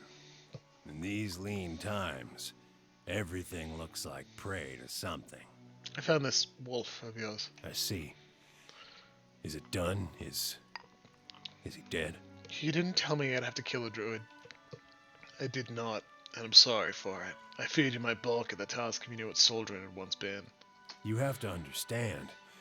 To think my son capable of what he did, that was not Soldrin. The beast devoured my boy. And so, you did the right thing. Wait, your son? Yes. He was my son. It was a cruel trick of the gods to give him a gift that brought him such joy and then to twist it. I'm sorry I couldn't get through to him. He was long gone. If there was any way to get through to him, I would have found it by now. Fierce looks down, jaw tightening. Difficult as it must have been, you did what you had to. The people of Stalwart are that much safer for it. You've brought me what peace the gods will allow me. This served me well in my younger days, and I hope that it will do the same for you. Ding. Bonus range damage, Beast Hunter, and Frostproof. Clearly we know who this should go on. Defiance and concentration is all well and good, but a specific hunting cloak? That goes absolutely on Sagani immediately. Hey. Rough. Surprised Mecca hasn't turned up to say gods suck. And like, I agree. Galloway's been a real dick there. Massive dick.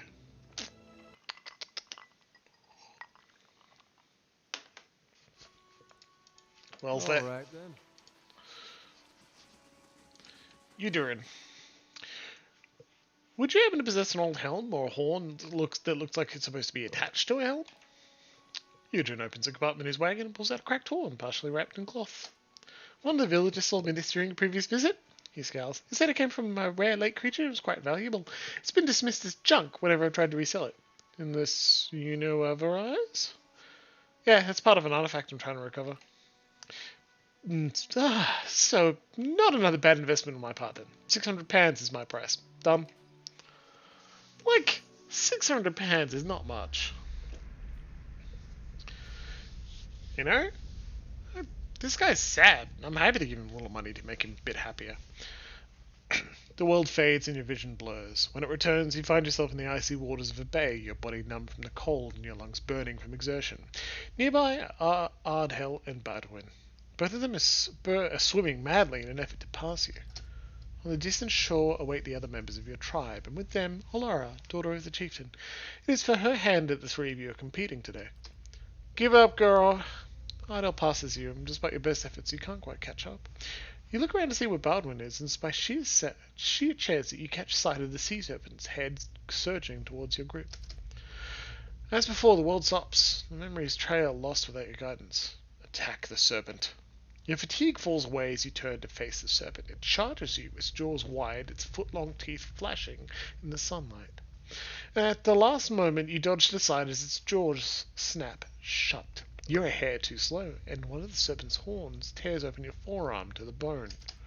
You grit your teeth against the sudden pain and wrap your arms around the serpent's neck before it can turn around. It thrashes and rolls wildly, trying to throw you off. You hang on for dear life, weaker with every breath as your blood drains. You do the only thing you can think of and jam your fist straight through the serpent's eye, burying your arm as far as it can go. The serpent whips around in agony and your grip slips. You tumble through the air as your consciousness fades. A race. How could I have forgotten the events of that day? Gerard looks at his hands. I remember it now, but I feel no different yet. Please, you must find the last part of my helm. Alright, we will.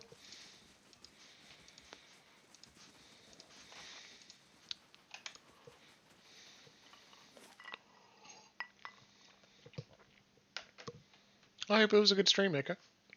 I'll keep you company for the last hour of tonight. Even if you can hear me crack all of my knuckles in turn. Tuesday evening stream when you finally start. Doesn't step on anyone's toes. Mind if I borrow some of that Malkachoa? You are searching for insight?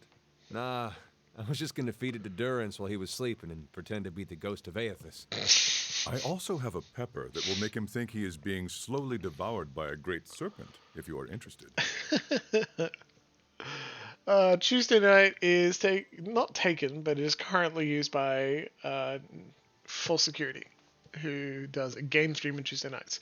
I'm afraid I am always busy every Tuesday night, and that's a standing booking I don't want to ever change. So, while I will cheer you on, I don't know if I can watch it. A few odds and ends lie scattered by the path. There appears to have been a struggle here, but the evidence is half buried under a thin blanket of snow. Wisps of essence hover in the chilly air. Inspect the area. There'd be pack lice in the snow. It's been torn nearly in two. Also, muddy tracks churn the ground. It's difficult to discern their shape or number, but they appear to lead north. Reach out to the essence. The soul fragment plunges you into a memory. Your name is Igada. You've never been more than 20 miles from home, let alone to the White March, and you've been climbing steadily higher for a week now. The air is too thin, your clothes are too tight, and you've barely got another 3 days' worth of food with you. But you've never felt better. You've only had a handful of fainting spells since you began your journey. You've had as many in a single day before. But the dreams have been the best part. Despite the frozen rocky ground and the screeching winds, sleep has found you each night and brought you visions of majestic peaks wrapped in snow. The cold is but a sweet ache in your bones. As you hike into the wind, you feel that ache spreading along with the certainty that you're getting closer to him or her, your soul twin. A stranger whose soul mirrors your own, the few people in Aora who could help understand the constant torment of a split soul, and the only person who could help you relive it. Something approaches through the shroud of snow ahead. You feel a throbbing presence like a heartbeat through linen, and you know... The vision ends abruptly. You find yourself staring at Igada's scattered belongings, while his elation ebbs from your veins. As his essence fades from you, you feel his eagerness dissolve into disappointment until all that remains is the emptiness of a meaningless death.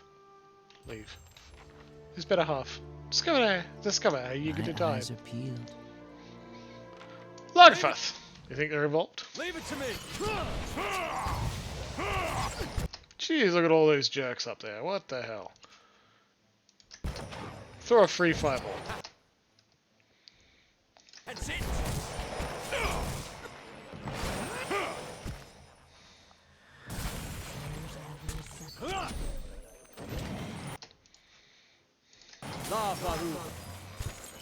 Tuskett. Find the hot springs. Well, we did.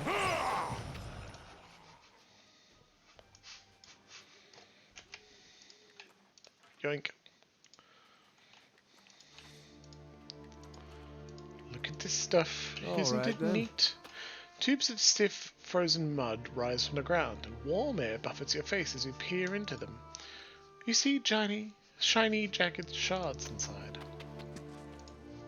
You peer into this pool. The water is perfectly clear, but you don't see anything of note. Oh. I shall be discreet.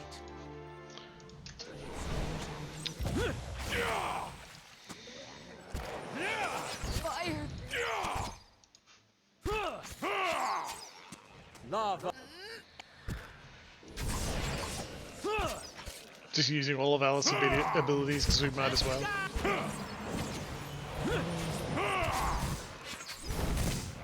You're not getting through me.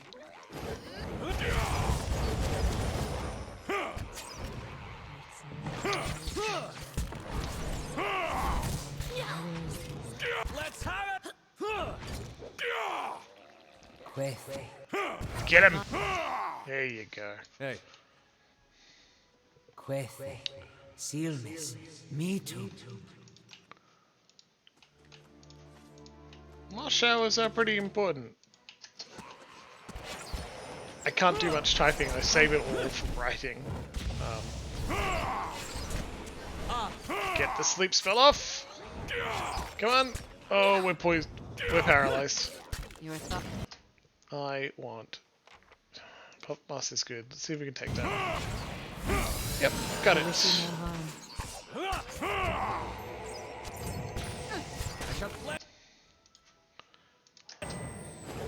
it.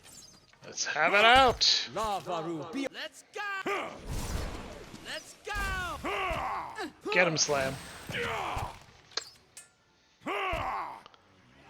Let's go. Yeah, Aloth is also unconscious. Good job, buddy. This brood mother is kicking our ass, everybody. It's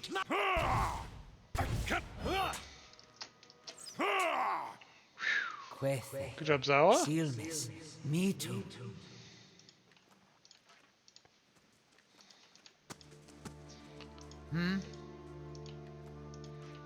Hey. Journal. Yagaji's journal. Most of the few remaining pages are ruined with mud, but you can make out an entry near the end of the journal. False stag. Woke up this morning and saw my toes had turned blue. Spent the last of my fuel warming them up, but it only took an hour to start the campfire this time. How far I've come. I passed a village yesterday and thought about stopping. A warm bed and a proper meal would have been a treat after almost a week in these mountains, but I don't want to lose track of my soul twin, not when I'm so close. I dreamed of the cave behind the waterfall last night. I think that's where I'll find him, but I'm not sure what else it could mean. But I'd better... The next page is missing, the rest are unreadable. Find a cave behind the waterfall. Alright.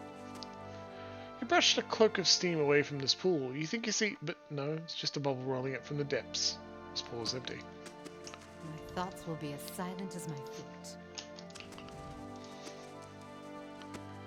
Aloth is great at being unconscious. No one can be unconscious like Aloth. Glad it's just you, buddy. This isn't going to turn out well for you, though. I assure you. Queth. Sealness. Me too. Yank. Looking into the third pool, you find something round and iridescent resting on the bottom. Take it! You reach in, your flesh tingling in the warm water, and pull the sphere out. It's heavier than it looked, and its smooth, pearlescent surface shines when you turn it. You stick it in your pack. Of course. Neat! Glad we can help.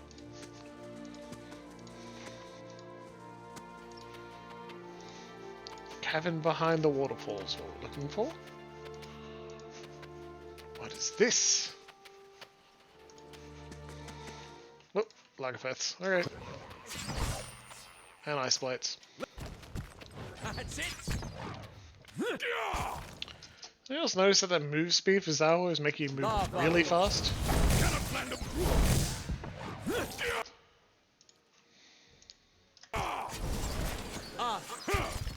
It is no use. It is no use. Ah, thank you. Work. That's it. Come on, buddies. You can get him. Let's go. Quick.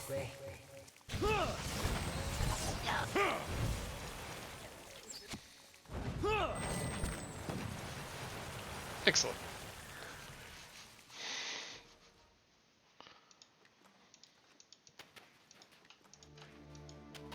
Hey. We went so far just in search of loot that led to unconsciousness. Grieving Mother wants to talk to us. She's got 3 injuries. As you turn to the Grieving Mother, you find her already aside. A question rises to the surface of her mind like a bubble from the depths. Yet her eyes are cast down. There is something I would ask of you, Watcher. A burden I would relieve. Yet even the asking is a burden of another kind. Ask anything. I will ease your burdens as best I can. The memories of the birthing bell, the hollow bone, the mothers. I live in horror now at the lives I could not save, and the lives I bound in ignorance. My days are waking dreams. It feels as though the souls I've wronged have fled the cycle to haunt me. Please, Watcher. I tried once to forget, and yet echoes still tormented my soul. If you were to cleanse my soul of the memory, I could at last be free of it. Will you grant me this? How will this affect you? Will you even be the same person? I will be the same, only free of the memory. My allegiance, my skill, these will still be dedicated to our cause, to your aid. Glad you've already started voting, because I was going to ask everybody. 1 just clarifies our choice, right? 2 or 3? No. 2, there's no cause for you to live with this pain. Very well. Well, 3, no. The memory is both a penance and a lesson. For those who weren't in last episode, I think, or maybe it was one before, we discovered that Grieving Mother's great regret and sin is that she used cipher powers to make mothers believe that hollow-born babies were alive. This overwrote part of their memories, and it was not good. So much so that one mother died due to lack of attention to her own body compared to the babies. Once that happened, the illusion was revealed, and Grieving Mother had to flee her village. We got 2 votes for 3. You need to live with what you've done, that's how life works. Yeah, I agree, Mako. I don't think you can just remove memories like this. Especially when it's something that you did, you know? If it's just something that happened to you, I have nothing against removing a painful memory that way. That's like advanced psych. But in this circumstance, it's something you did. It's a lesson you learned. The memory is both a penance and a lesson. We haven't had a lot of other people working in chat tonight, so I'm going to take these 2 people and 2 votes for 3. Now let's do it. She stiffens as if struck. At last, her shoulders slump, and she looks back to you. But these memories, the pain, anger, brokenness, how am I to continue when these thoughts fill my mind?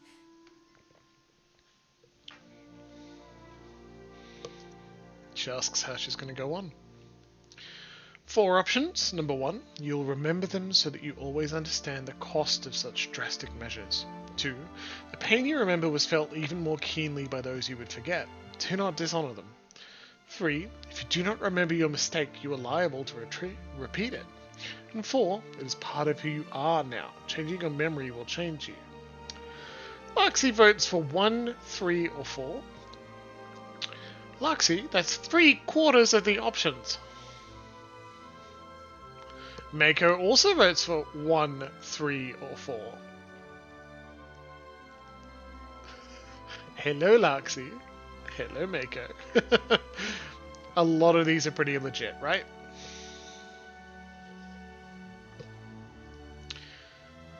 It's like we have another kibbled in here.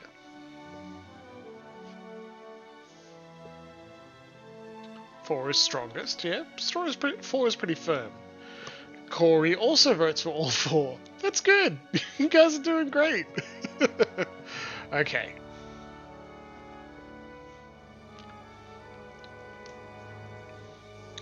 Well, I think honestly that means I need to...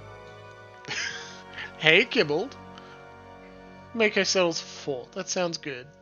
Kibbled, I think we're gonna, and it's gonna be funny. Do you have a vote for us?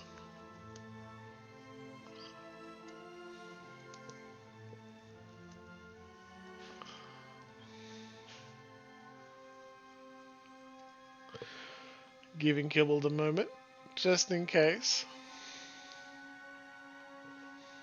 Checking my messages in the meantime.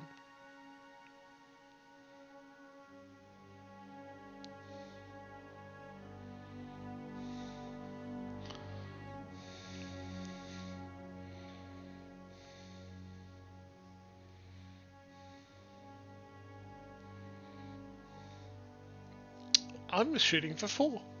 It's part of who you are now. Changing your memory will change you. This is a difficult truth, but truth nonetheless. I thank you for your aid, Watcher, even if it is difficult to bear. Farewell. Sorry, you can't get out of it that easily with your concussion. This brazier looks large enough to have held a signal fire once. Rest! Before grieving mother dies. Hey. Which is unacceptable. Bone pile. Find mail armor and some Durgan cogwheels. Of course. Ah, the Gleaming Society. I love that we're not given a choice. You just immediately run in and attack.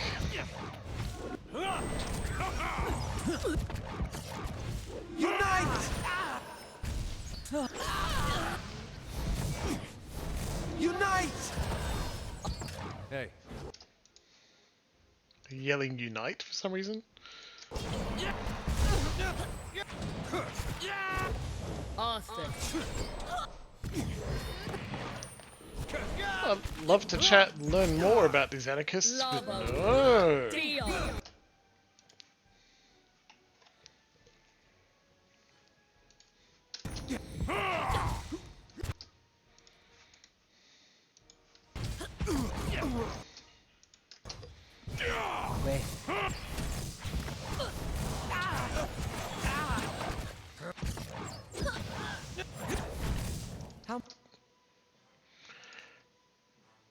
Alright.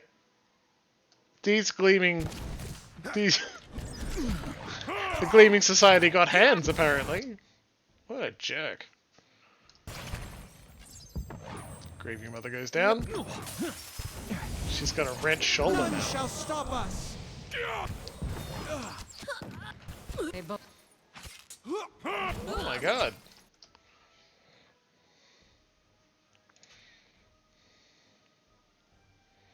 Get him.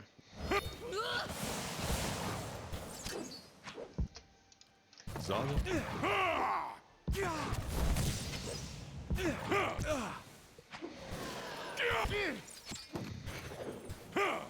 Come on. Come on, take him down.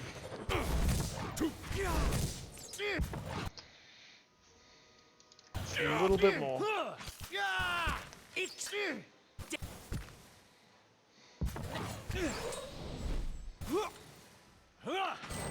Now we've just got these duplicates to deal with.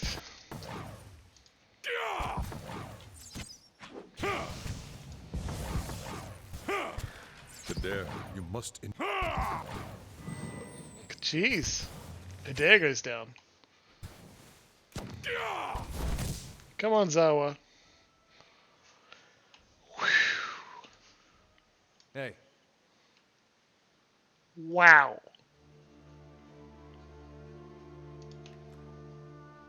Gleaming Society got hands. Unarmed strike. Just 2 unarmed. Yeah, alright. Yoink. Almost hit.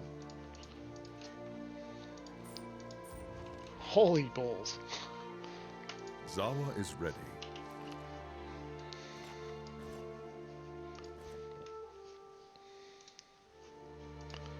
That wasn't fun, was it? Hey. The unworn path added. West Curtain wall construction completed. Yay. Salway is using his injury powers, yes. But they don't fix everything. Among the kind wayfarers, in the event that a member of the Order dies of natural causes, it is customary for the Paladin to request burial in a dangerous place that is difficult to reach. In fulfilling their lost comrade's request, other kind wayfarers forge new paths that others may more easily follow. When the elder Paladin Adrim Delphar died, his brothers and sisters set out for Redflower Lake in a remote eastern part of Raid Ceres, but they never reached their destination. With so few kind wayfarers left in that part of the Eastern Reach, the Order has reached out for assistance in recovering their comrades and helping them see to their resting place. Well, clearly, it's a job for Heravius. Cadnua is perfectly, completely rebuilt. We'll go investigate it soon. Adair goes down, he's a kind lover.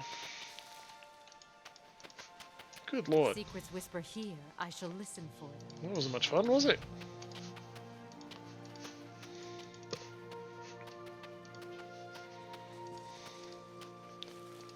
Bit of spirit, bit of spirit. Oh, what is that? What is this? Can we get down there? No, we cannot.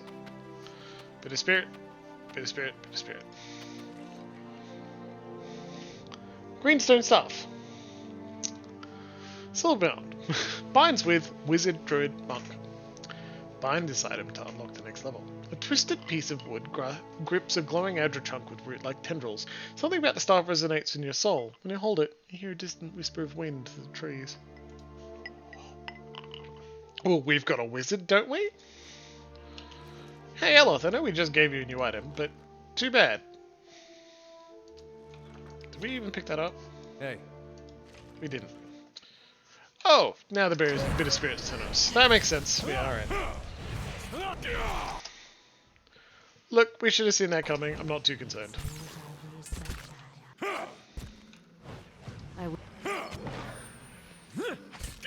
shall end this. Kane Gwilla. Zar was just having a grand old time there. That stuff looks like a trap, says Larksy, as soon as I touch it. Get him. It's fine. It's fine. Don't even trip. Somebody yawned tiredly. And now Grieving Mother has a severe burn too. I'm gonna have to take a nap soon. Severe burn for a dare, and he's fatigued. Okay.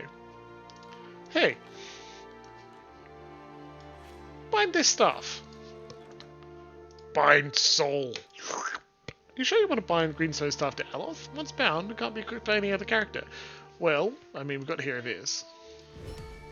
But honestly, we don't have that many, it's not like we have... Well, we've got a wizard, a druid, and a monk, but let's give it a try. Deal 125 damage to beetles with Greenstone staff to unlock the next level. Or deal 625 damage to all enemies. Alright. Equip the staff. Aloth, you're going to be bonking people for a bit, okay? Just pretend I need to go to Horny Jail. Troogs! Good to see you tonight. I hope you're doing well. This tower looks like it was carved from the stone of the cliff. The entrance is collapsed and sealed with ice. But you imagine that it commands an impressive view of the valley below. Aloth and the bonking staff. Slam shadows. You feel someone nudge the small of your back. You turn around. No one's standing there, but you feel it again. Something is moving in your pack. That's an amazing sound. Also, you open your pack and hear a soft burbling sound. As you rummage through your belongings, something slick brushes your hand. It's a baby Lagerfeth. It watches you with benign curiosity, eggshell fragments still stuck to its body. You're the first person it saw. It's gonna think you're its papa now. A little four-armed fish baby is your son. Adair beams. I couldn't be happier for you. You've lost an item, pearlescent orb. You've gained an item, baby Lagerfeth. thermal pearl just hatched, and now I have a baby Lagerfeth. Baby Lagerfeth. Pet. The little creature looks at you and makes a high-pitched wobbling sound. Its iridescent skin flashes in shades of purple and blue. Well, clearly, this needs to be our new pet for a bit. Sorry, little Pico. We'll have you back soon, okay? Look at that little guy. Oh, this is adorable. Why did that guy want an egg? It's kind of worrying, isn't it?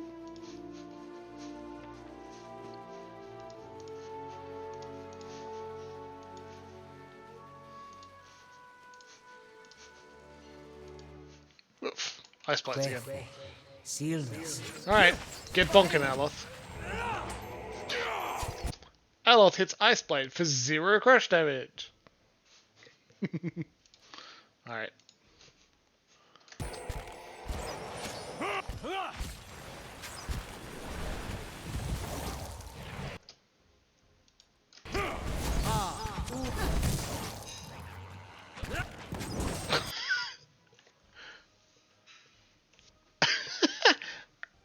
Aloth crits Lagerfeth for crush damage.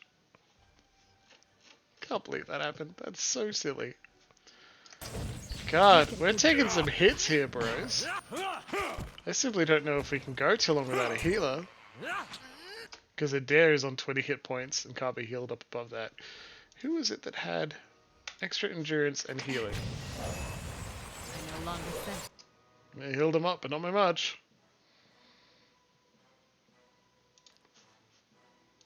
Mary. May he find certain.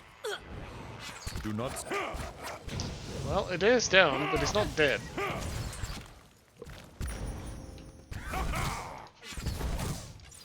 Come on, Skellington.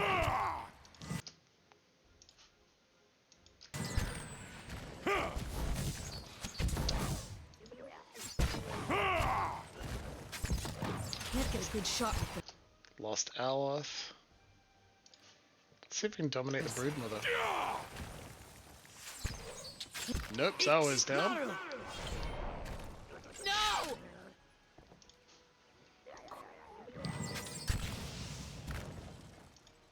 Ooh. Can't get a good shot with this. We might not make this. Ah, got him. Crow Axe 10.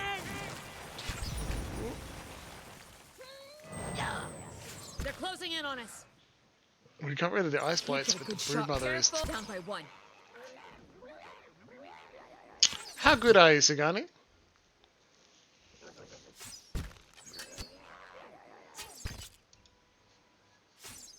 Can you pull this off? Can't get a good shot with this. Because I think no. Can't get a good shot with this. No. Ouch! That was unexpected. Gotta load our most recent save. Wow. This is all the way back at the beginning of Longwatch Falls. It was very unexpected. Oof, indeed, Luxie. Alright, we'll try and rocket through the dialogue and combat at this place. And, you know what? Much as we started the game on easy, I think it's time to turn it back down to easy. Hey. And difficulty... No, knockout. Injuries.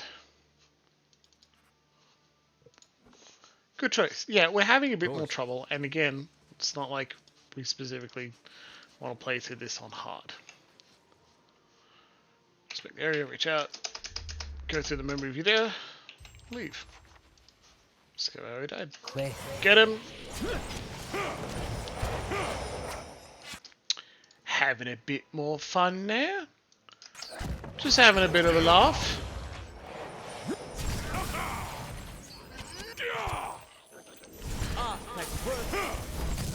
I know several people that like the challenge. I am not one of them. As you've stated multiple times, Jimbles isn't great at the tactics. That's not what we play this for. We're here for the story and to hear me voice act constantly.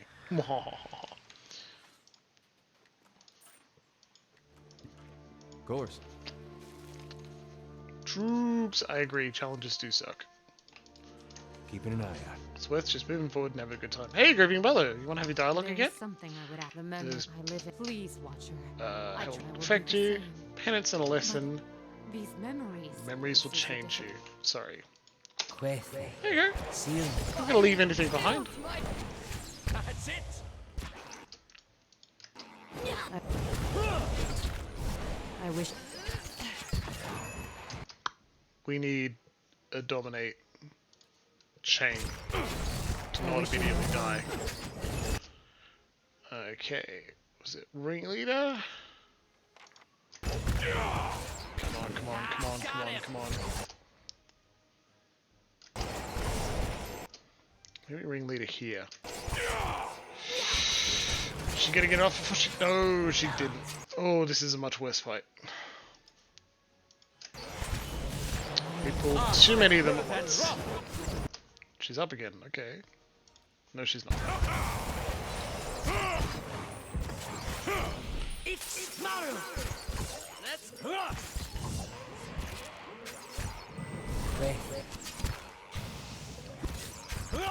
Damn it. I think we're gonna die again. By God.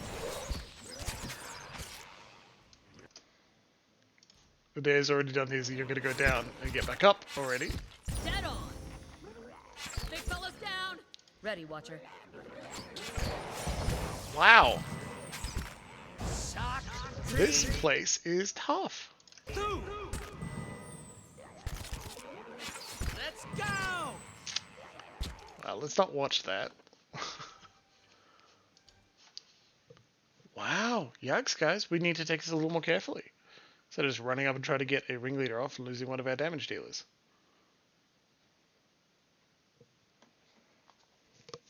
Jeez. We'll check to see if the difficulty is still... No, there we go. Story time! No. There. So that will stay. Hey. Dialogue with Grieving There's Mother something again. I would ask. The memory I live in. Please, Watcher. I will be the same. But this is a Okay. Eat him up. All right, then. Leave the pig alone. Itamak, leave the pig alone? Adorable.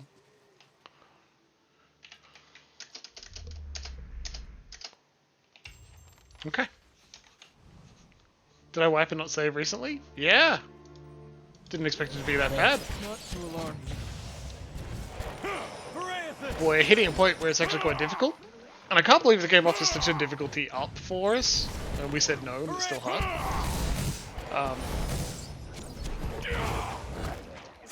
Good stun to go through them. Do it again! Hilarious. Jimbles, I am a shambles? Yeah, I know! Okay, that was funny. We didn't even use that many spells. Seal, miss. Me too. We turn the difficulty down, but it only takes effect on maps you haven't visited yet. So turning it down on this map means we still need to struggle through it and get through this challenge. Which could be some kind of lesson, but you know, no. The quick save button is the same button as my okay, let's have a break, so I don't want to press it every time. Okay. This is as far as we got in the most recent one, because we accidentally engaged two groups. So instead, let's think about it a little more, huh? Wait. Okay, let's go from here. First thing we're gonna do, Aloth, send him to sleep. Seal, miss. And he's frozen. Good job. Okay. Let's go. Let's go. Let's go.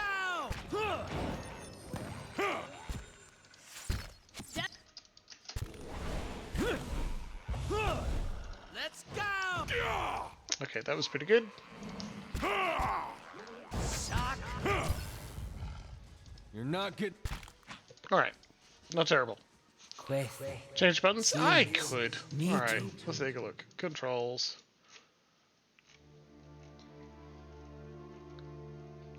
Quick save.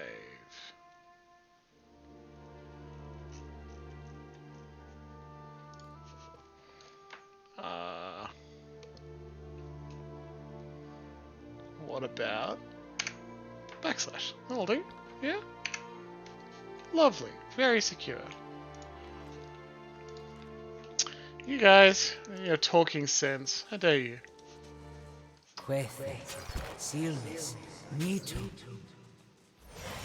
Slime Shadows is just going to suffer if we do that. Alright, drop another sleep on him. It doesn't get all of them, but it's very effective when it works. Come on, and bonk. While we're at it, tentacles, please.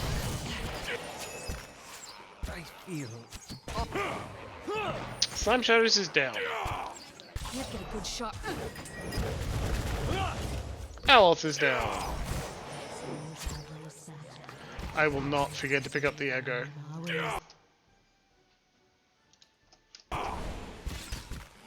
Come on, come on, come on! Cut the heal off. Still went down. Looks like the tentacles can't attack unless they're very close. Okay, we might make this one. We should be fine. Alright. Phew. Good lord. Hey. Grab the journal.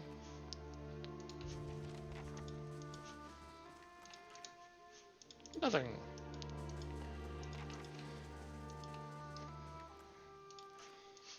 Hey.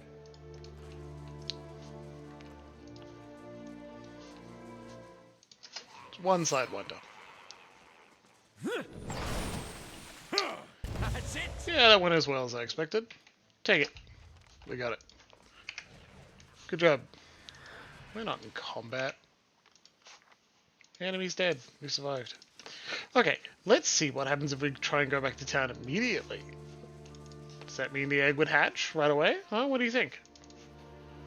Place your bets. Don't place your bets. No, here you go. You feel something nudge the small of your back.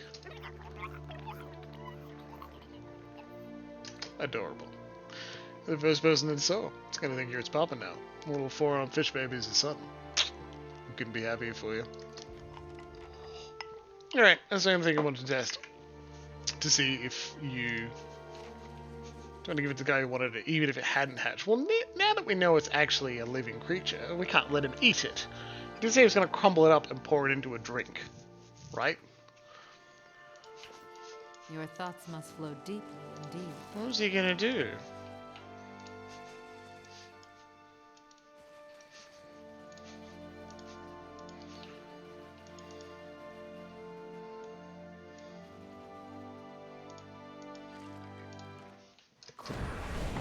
Thing is...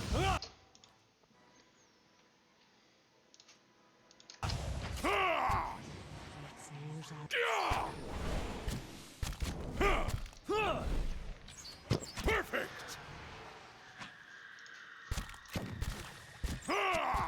Let's have it out. Oh, they're all paralyzed right next to it. You don't have enough wounds to use a charge. Aloth is down again. Slime Shadows eats bacon. That's true. Will we eat bacon of our cute little piggy, though? Whew. Hey. Alright, Aloth. How may I help? How may you help? You're going to equip the cool stick. Bind your soul to the bonking stick, Aloth. Honestly, it's better. It's probably better used by Herodius. Too bad. Well, stick it out. Lovely. I will walk unseen.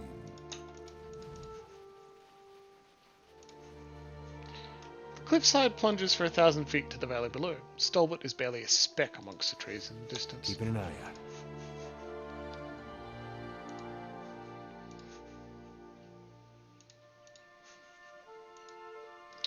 Oh yeah, the Gleaming Society. Do you think they're gonna own us again, maybe? Maybe we'll get more lucky with our sleep spell that we're gonna cast right here before combat starts. Go, go, go!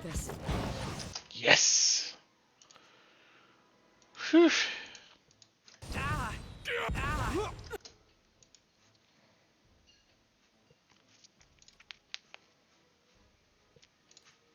want to use Ringleader on you. Good lord. Big explosion sound. Maybe gave me a bit of a shock. Stunning and dealing raw damage to all enemies. Let's do that rather than a dominate. None shall stop us. Come on. Did it work? Certainly did. Look at those.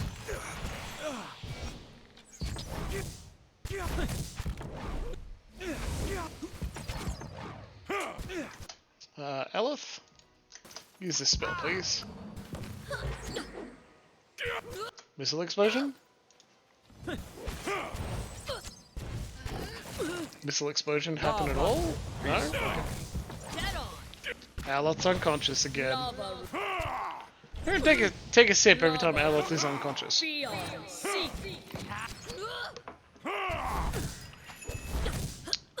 Like that Adair is stuck. Literally cannot move. That one wasn't as bad. You get cool boots.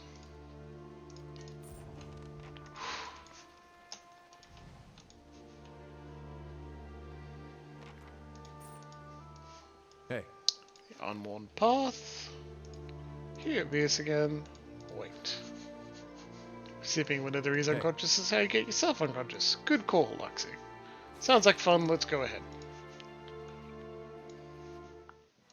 Let's see if we can just get the ice blights as well. Not a log has to come with. Alright, cool. That's how it's built. That's how it's built. Go to sleep. Me too. Only got one of them. Terrify the others.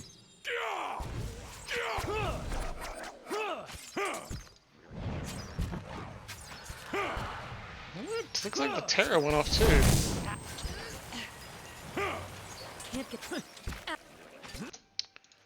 Mark and kill.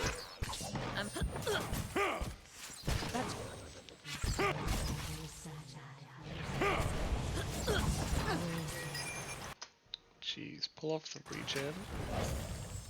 Okay. These ice blights are immune to so much damage.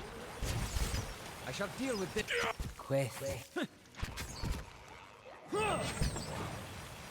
Bonk.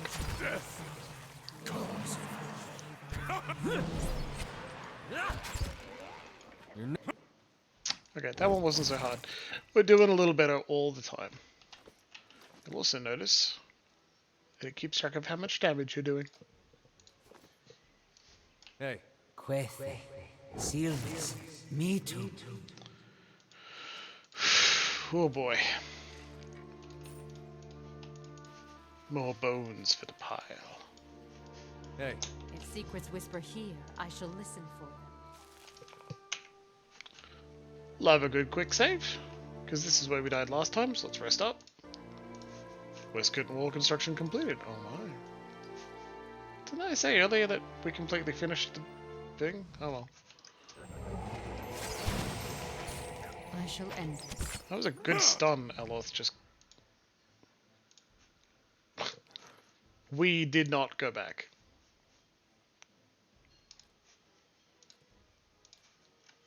Because we got someone killed. Whoopsie. Wasn't the wilds was killed. I did say earlier. Am I a liar or just not paying attention? It's terrible. Terrible. I'll never recover from this grave sin.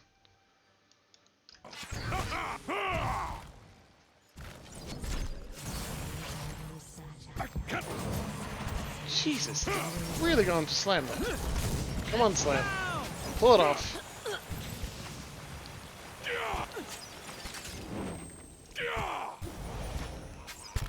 Aloth has a lot of ice spells. I shall end.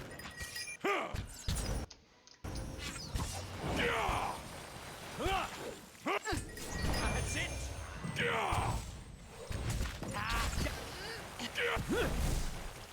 This thing. Let's go. He's got divine mark on him. That's why they're hitting him so much. Just surround the broodmother. bonk. And then we died and reloaded. Of course. Sorry. Get him, get him, get him. Whew.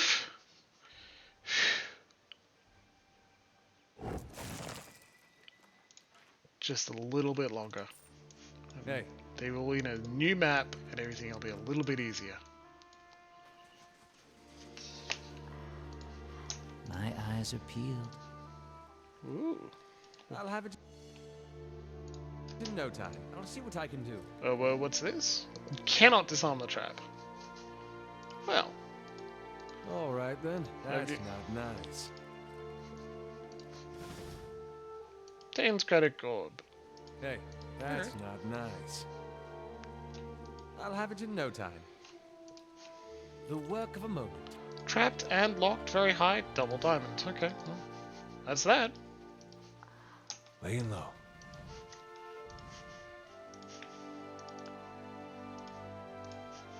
Water trickles down glistening pillars and spears of ice. A few rocks peek out from between them.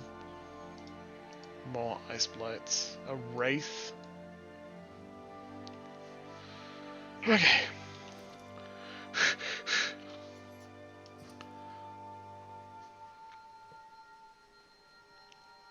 New cave behind that waterfall? Didn't look like it, no. Okay. Let's eat some food.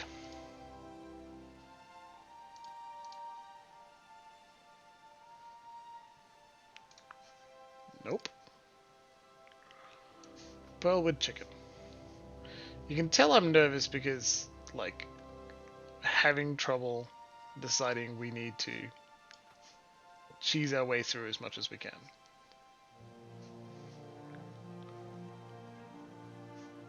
Some food for you, some food for you. Yeah, speckleback jerky, alright. I only have 6 on a person, excellent, how very convenient.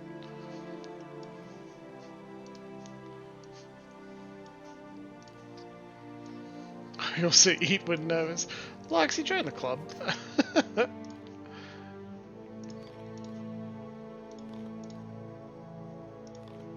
I love that slight crunch sound. They're just like, oh, of course. This is the sound of someone eating. Savory pie. Endurance, might, perception. Not amazing. Max endurance, intellect, and perception. That's not going to be particularly useful for some people, but whatever. Let's is ready.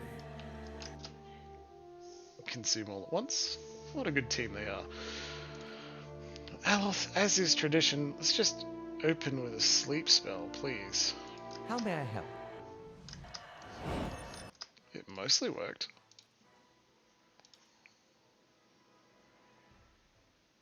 How may I help? Ah, thank you. Where that? You're not getting through. He's done now. Very good indeed.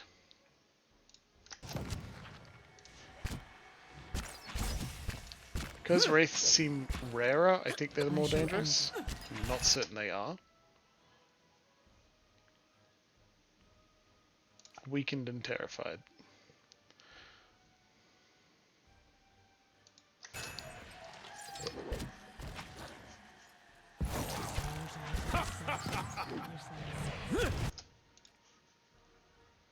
Actually, I think you should do the raw damage. Do not. Pull it off. I don't know if it worked. My mind. Well, Alice is down. Let's restore some endurance, deal some damage. Stunned. Come on, Slam, you can do it.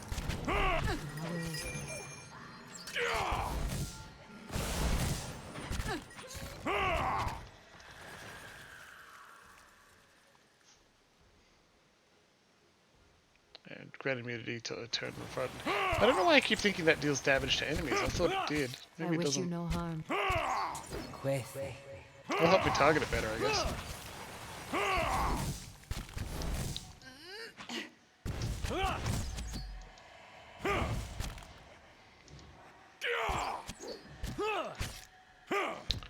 So I was racking up kills.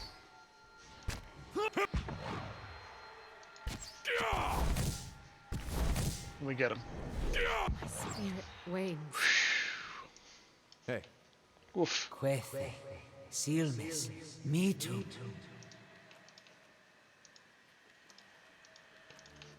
Worryingly difficult, right? You trace fading outline and shapes in these panels. It looks like they were once a secret of reliefs, but the images have worn away. These panels have worn smooth, and one you can just detect the shape of a sword, and another the stocky body of a dwarf. Behind a frigid curtain of water is an alcove, its walls flecked with ice. In the middle you see a rough stone pedestal, also glazed with ice from the falls. A cruciform hilt and a tapered blade protrude from the pedestal. Judging from the size of the hilt and the apparent length of the blade, you infer that it is an estoc. Examine the area. The alcove and the stone pedestal are little more than dilapidated ruins. Ice pries cracks in the stone and coats the slick floor. The estoc, what little of it you can see, appears to be in better condition. Seems odd that anyone would leave it here. However, as you get close to it, you hear what sound like the screams and shouts of tormented souls. Move in to pull the weapon from the stone. Who will go? Well, Adair. You're the strongest of us all. Adair crosses under the falls, gasping beneath the cold water. Shivering breaths echo in the small chamber. Patterns of falling water flicker across the blade as Adair approaches it. Adair grips the hilt. The hate, fear, and violence of a dozen mad, gibbering voices fills Adair's mind. Adair shudders through a wave of mental pain, struggling to hold the voices back. Grunts and cries of agony ring through the tiny space. Keep holding on. Adair maintains a tight grip on the sword, arms shaking with effort. Eventually, Adair regains a measure of focus through the clamoring voices. Just as Adair's breathing steadies and the cacophony subsides, something pulls Adair's arms forward. It looks as though it suddenly looks as if Adair is holding a heavy and painful burden. Adair could probably pull the estoc free, but it would be taxing without careful effort. Intellect 11, he doesn't meet it. Fan of Flames, he doesn't have it. Dexterity 16, he doesn't have it. Adair is gripping the hilt, shuddering and grunting. Hell yeah. Well, let's inspect the blade. The blade is of a fine, sturdy steel. Peering closer, Adair sees part of a poem written along the blade. "'Tis a traitor's fate to sleep and never rest, whilst knowledge of his deeds stays lodged within his breast. But earnest penance heals a sorrowful man, and worthy actions stay the executioner's hand." Need to be smart, not strong. Well, too bad. Draw it! Adair rips the estoc from the stone in an impressive display of brute strength. The blade rings with the force of the effort. Might 16. Turns out you can't just be strong. Yet when Adair tries to release a weapon, it remains stuck in Adair's fingers. Something within the weapon grasps at Adair's soul, binding to it. Some kind of writing glows from the blade. The Grey Sleeper. Estoc, two-handed. Bound to Adair. Slow. Cannot be unequipped. Oh shit, our dude who uses a shield. Oh no. 10% chance to cast Paralyze on hit or critical hit. Honestly, probably should have got Gravy Mother to do it. Whoopsie. Decipher the first verse of the poem. A new verse appeared when the blade was drawn from the pedestal. Seek the whirling agent made of copper, adra stone. Awaken your essence so that you may atone. Hey. Well. Cannot be unequipped. Hey. It fucking warned you. I warned you, but did you listen? No. Of course we didn't listen. Listening is for fools. See and not. Told you we're upstairs, bro. Did somebody say cave behind a waterfall? Oh, yeah, I remember what this is. Oh boy.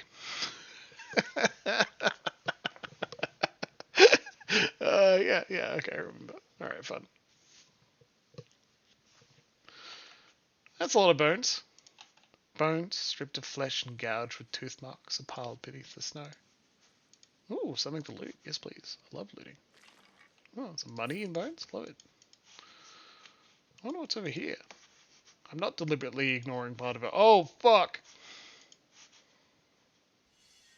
Ooh, a secret. I wonder what this is.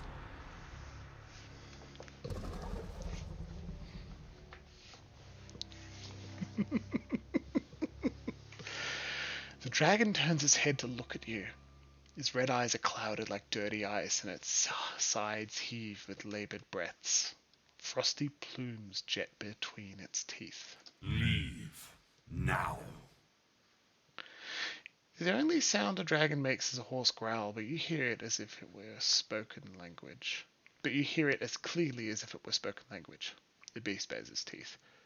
Perception of 13. You look ill! I can still peel the flesh from your bones. The dragon coughs, splattering the ice with crimson droplets. You see something femur-shaped stuck between its teeth. Perception 16. You're barely staying on your feet. I think you're too weak to fight me. Careful. I killed the last wanderer I found in these parts. Did you eat Yigadir, the young man by the road? Was that the rodent's name? I only know that he tasted mealy and lean. The dragon probes the leg bone with his tongue. Intellect 19. Wait, were you his soul twin? While he lived, his suffering became mine. And as he drew closer, his weakness infected my essence. This is also Taliesin Jaffe. I can never be strong while a soul twin of mine lives. The dragon flicks its tail. Zarworth frowns thoughtfully. I've always felt that if I had a soul twin, we would be good friends. I had not considered the advantages of being able to pummel them. I take it you've been through this before? Since I was a worm, sudden fits of agony and terror would paralyze me. I was a prisoner to experiences that weren't mine. The dragon's tail slowly coils and uncoils. Mako, what the fuck is a soul twin? Think sensei. Eventually, I noticed something similar in my fellow hatchlings. I felt their cries and shrieks become mine as they nipped and flew at one another. Shame, Mako. Good show. Also real fucking queer. Hell yeah. How did you become linked with your siblings? I don't waste my time with the mysteries of souls, what sunders them and how the turning of the wheel apportions them. What matters is power, survival. Why is it animated? Because we're in dialogue and the whole game pauses. All animations stop in dialogue. I killed as many of the other hatchlings as I could. Wow. I felt their pain, but I also felt parts of their souls become mine. Its slitted pupils widen at the memory. I slaughtered and devoured, and the scent of blood drove my siblings into a frenzy. Our nest became a maelstrom of chaos as we fought, dying and feeding together. At last, only a handful of us were left. We were sickened by all we'd consumed and suffered. The spines along its head flatten. Law 12. I'd heard of rare instances in which soul twins could absorb one another's essence. Then you understand my choice. Vanquish or perish. Its eyes flicker. I eventually hunted down some of my missing siblings. Others returned to me in other skins and other lives, as that boy did. Hey, chat, vote. I think this dragon's a jerk, but you guys deserve a vote too. 1, 2, 3, 4, or 5. I understand. Number 1, I understand. You do what you must to survive. 2, could you have grown stronger by uniting with your soul twins? 3, killing your soul twins was wrong. Your reasons don't change that. 4, perhaps another of your soul twins has done the same. One day you may find yourself at the mercy of someone stronger. And 5, caution is the crutch of the weak. It prays to strike first. Also coming close to 10 o'clock, so as soon as this dialogue finishes, no matter what happens, well, we'll deal with the immediate consequences, because maybe we need to fight a dragon and then die horribly. We need to say goodnight, so let's move quickly. Got 2 votes for 2, I agree. Could you have grown stronger by uniting with your soul twins? Wow, another vote for 3, so now we have 2 votes for 2 and 2 votes for 3. Thank you, Corey. Oh, everyone in the VODs, I love you very much, but I'm afraid we can't get your votes from all the way in the future. If only you could reach back to tell me.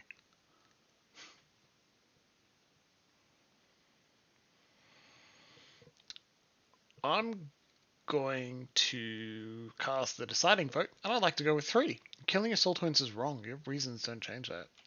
Something churns noisily in the dragon's stomach. As interesting as this conversation has been, I've had enough of it. The dragon picks at its teeth with a claw and finally pops leg bone free. It chews on the morsel, its eyes fixed on you. Resolve. Calm down. Friends are more useful than enemies. It looks at you, still crunching and splintering the bone between its teeth. Finally, it swallows a jagged mass. Perhaps you're right. Yet what will you offer me if I let you go? Chat! 1, 2, 3, or 4. 1. I'll spare your life, worm. 2. As a watcher, I could sever your connection with your soul twins. 3. I've gathered plenty of treasure in my travels. I'll give you a share of it. Or 4. Attack. Die, dragon!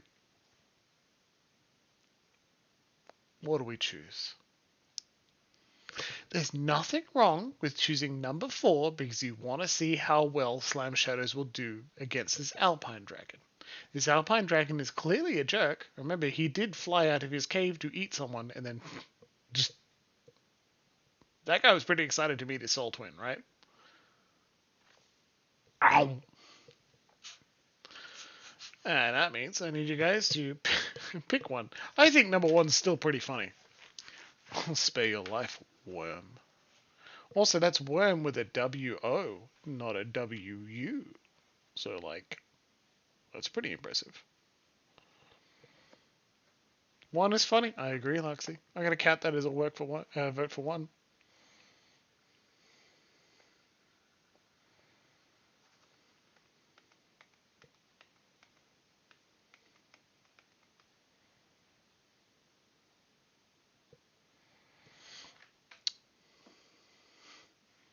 Two stops him from doing it anymore. That's true.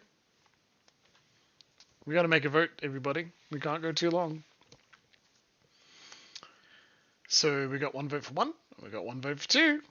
I think that means I need to make a tie-breaking vote. I'd like to say number 1. Let's do it. It's funny. Oh, Corey votes for 2. Okay, there you go. As a watcher, I can sever your connection with the Soul Twins. Lies! You would make me vulnerable. How foolish I was to nearly fall for your tricks. The dragon hisses and recoils. Resolve 17. Listen to my voice and know that I tell the truth. I will help you. The spines along its back relaxes, and it lowers its outstretched wings. Very well. But I warn you. The dragon narrows its eyes to watch you approach. As you draw close, you feel the shape of the dragon's soul. Something about it seems broken. You feel a place that leaks essence like blood. Gathering the energy of your own essence, you extend yourself to the wound in the dragon's soul and cauterize it. The beast roars, and distantly you worry that it will bring the cave down on your head if it doesn't bite you in two first.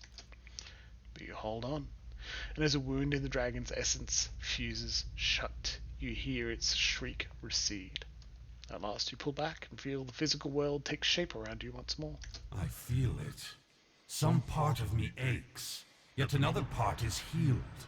I no longer feel the tug of so many others. It cocks its head and gazes at the icy walls in contemplation. You have done as you said. Now, take this and consider the debt paid. It pulls something from that heap of bones and debris. I won't harm you or those who travel with you, but I make no promises for any others who wander into my cave.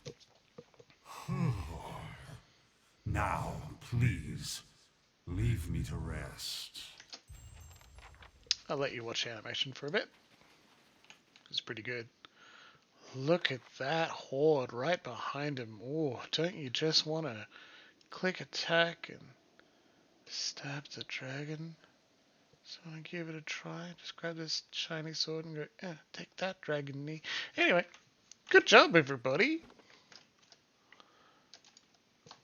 Healed a Dagron.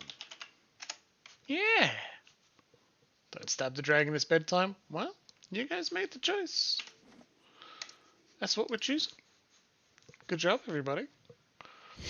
I know, it's not super satisfying. You're looking at the dragon, you're like, what a cool fight that would be. I promise you, friends, there are other fights against dragon. Just don't worry. Don't worry, we can do it. Maker, yeah, you know, it's hard.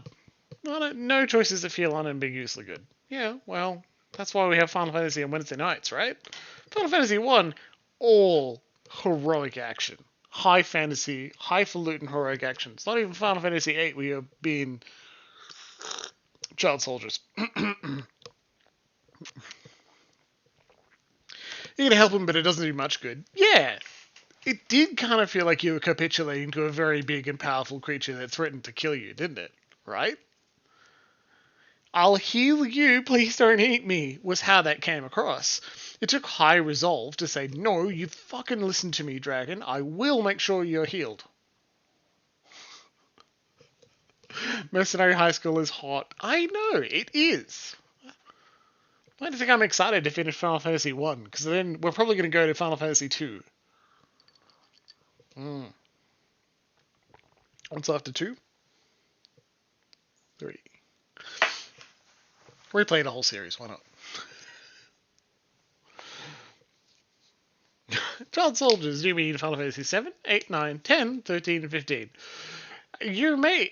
I remember having a similar argument with you, Corey. Not argument, discussion. About how many of them were involved eco-terrorists. I'm like, there's a lot. Whoops.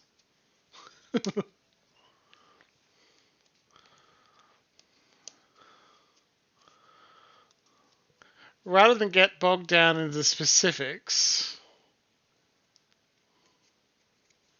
The Crusaders, yeah, but they're not children.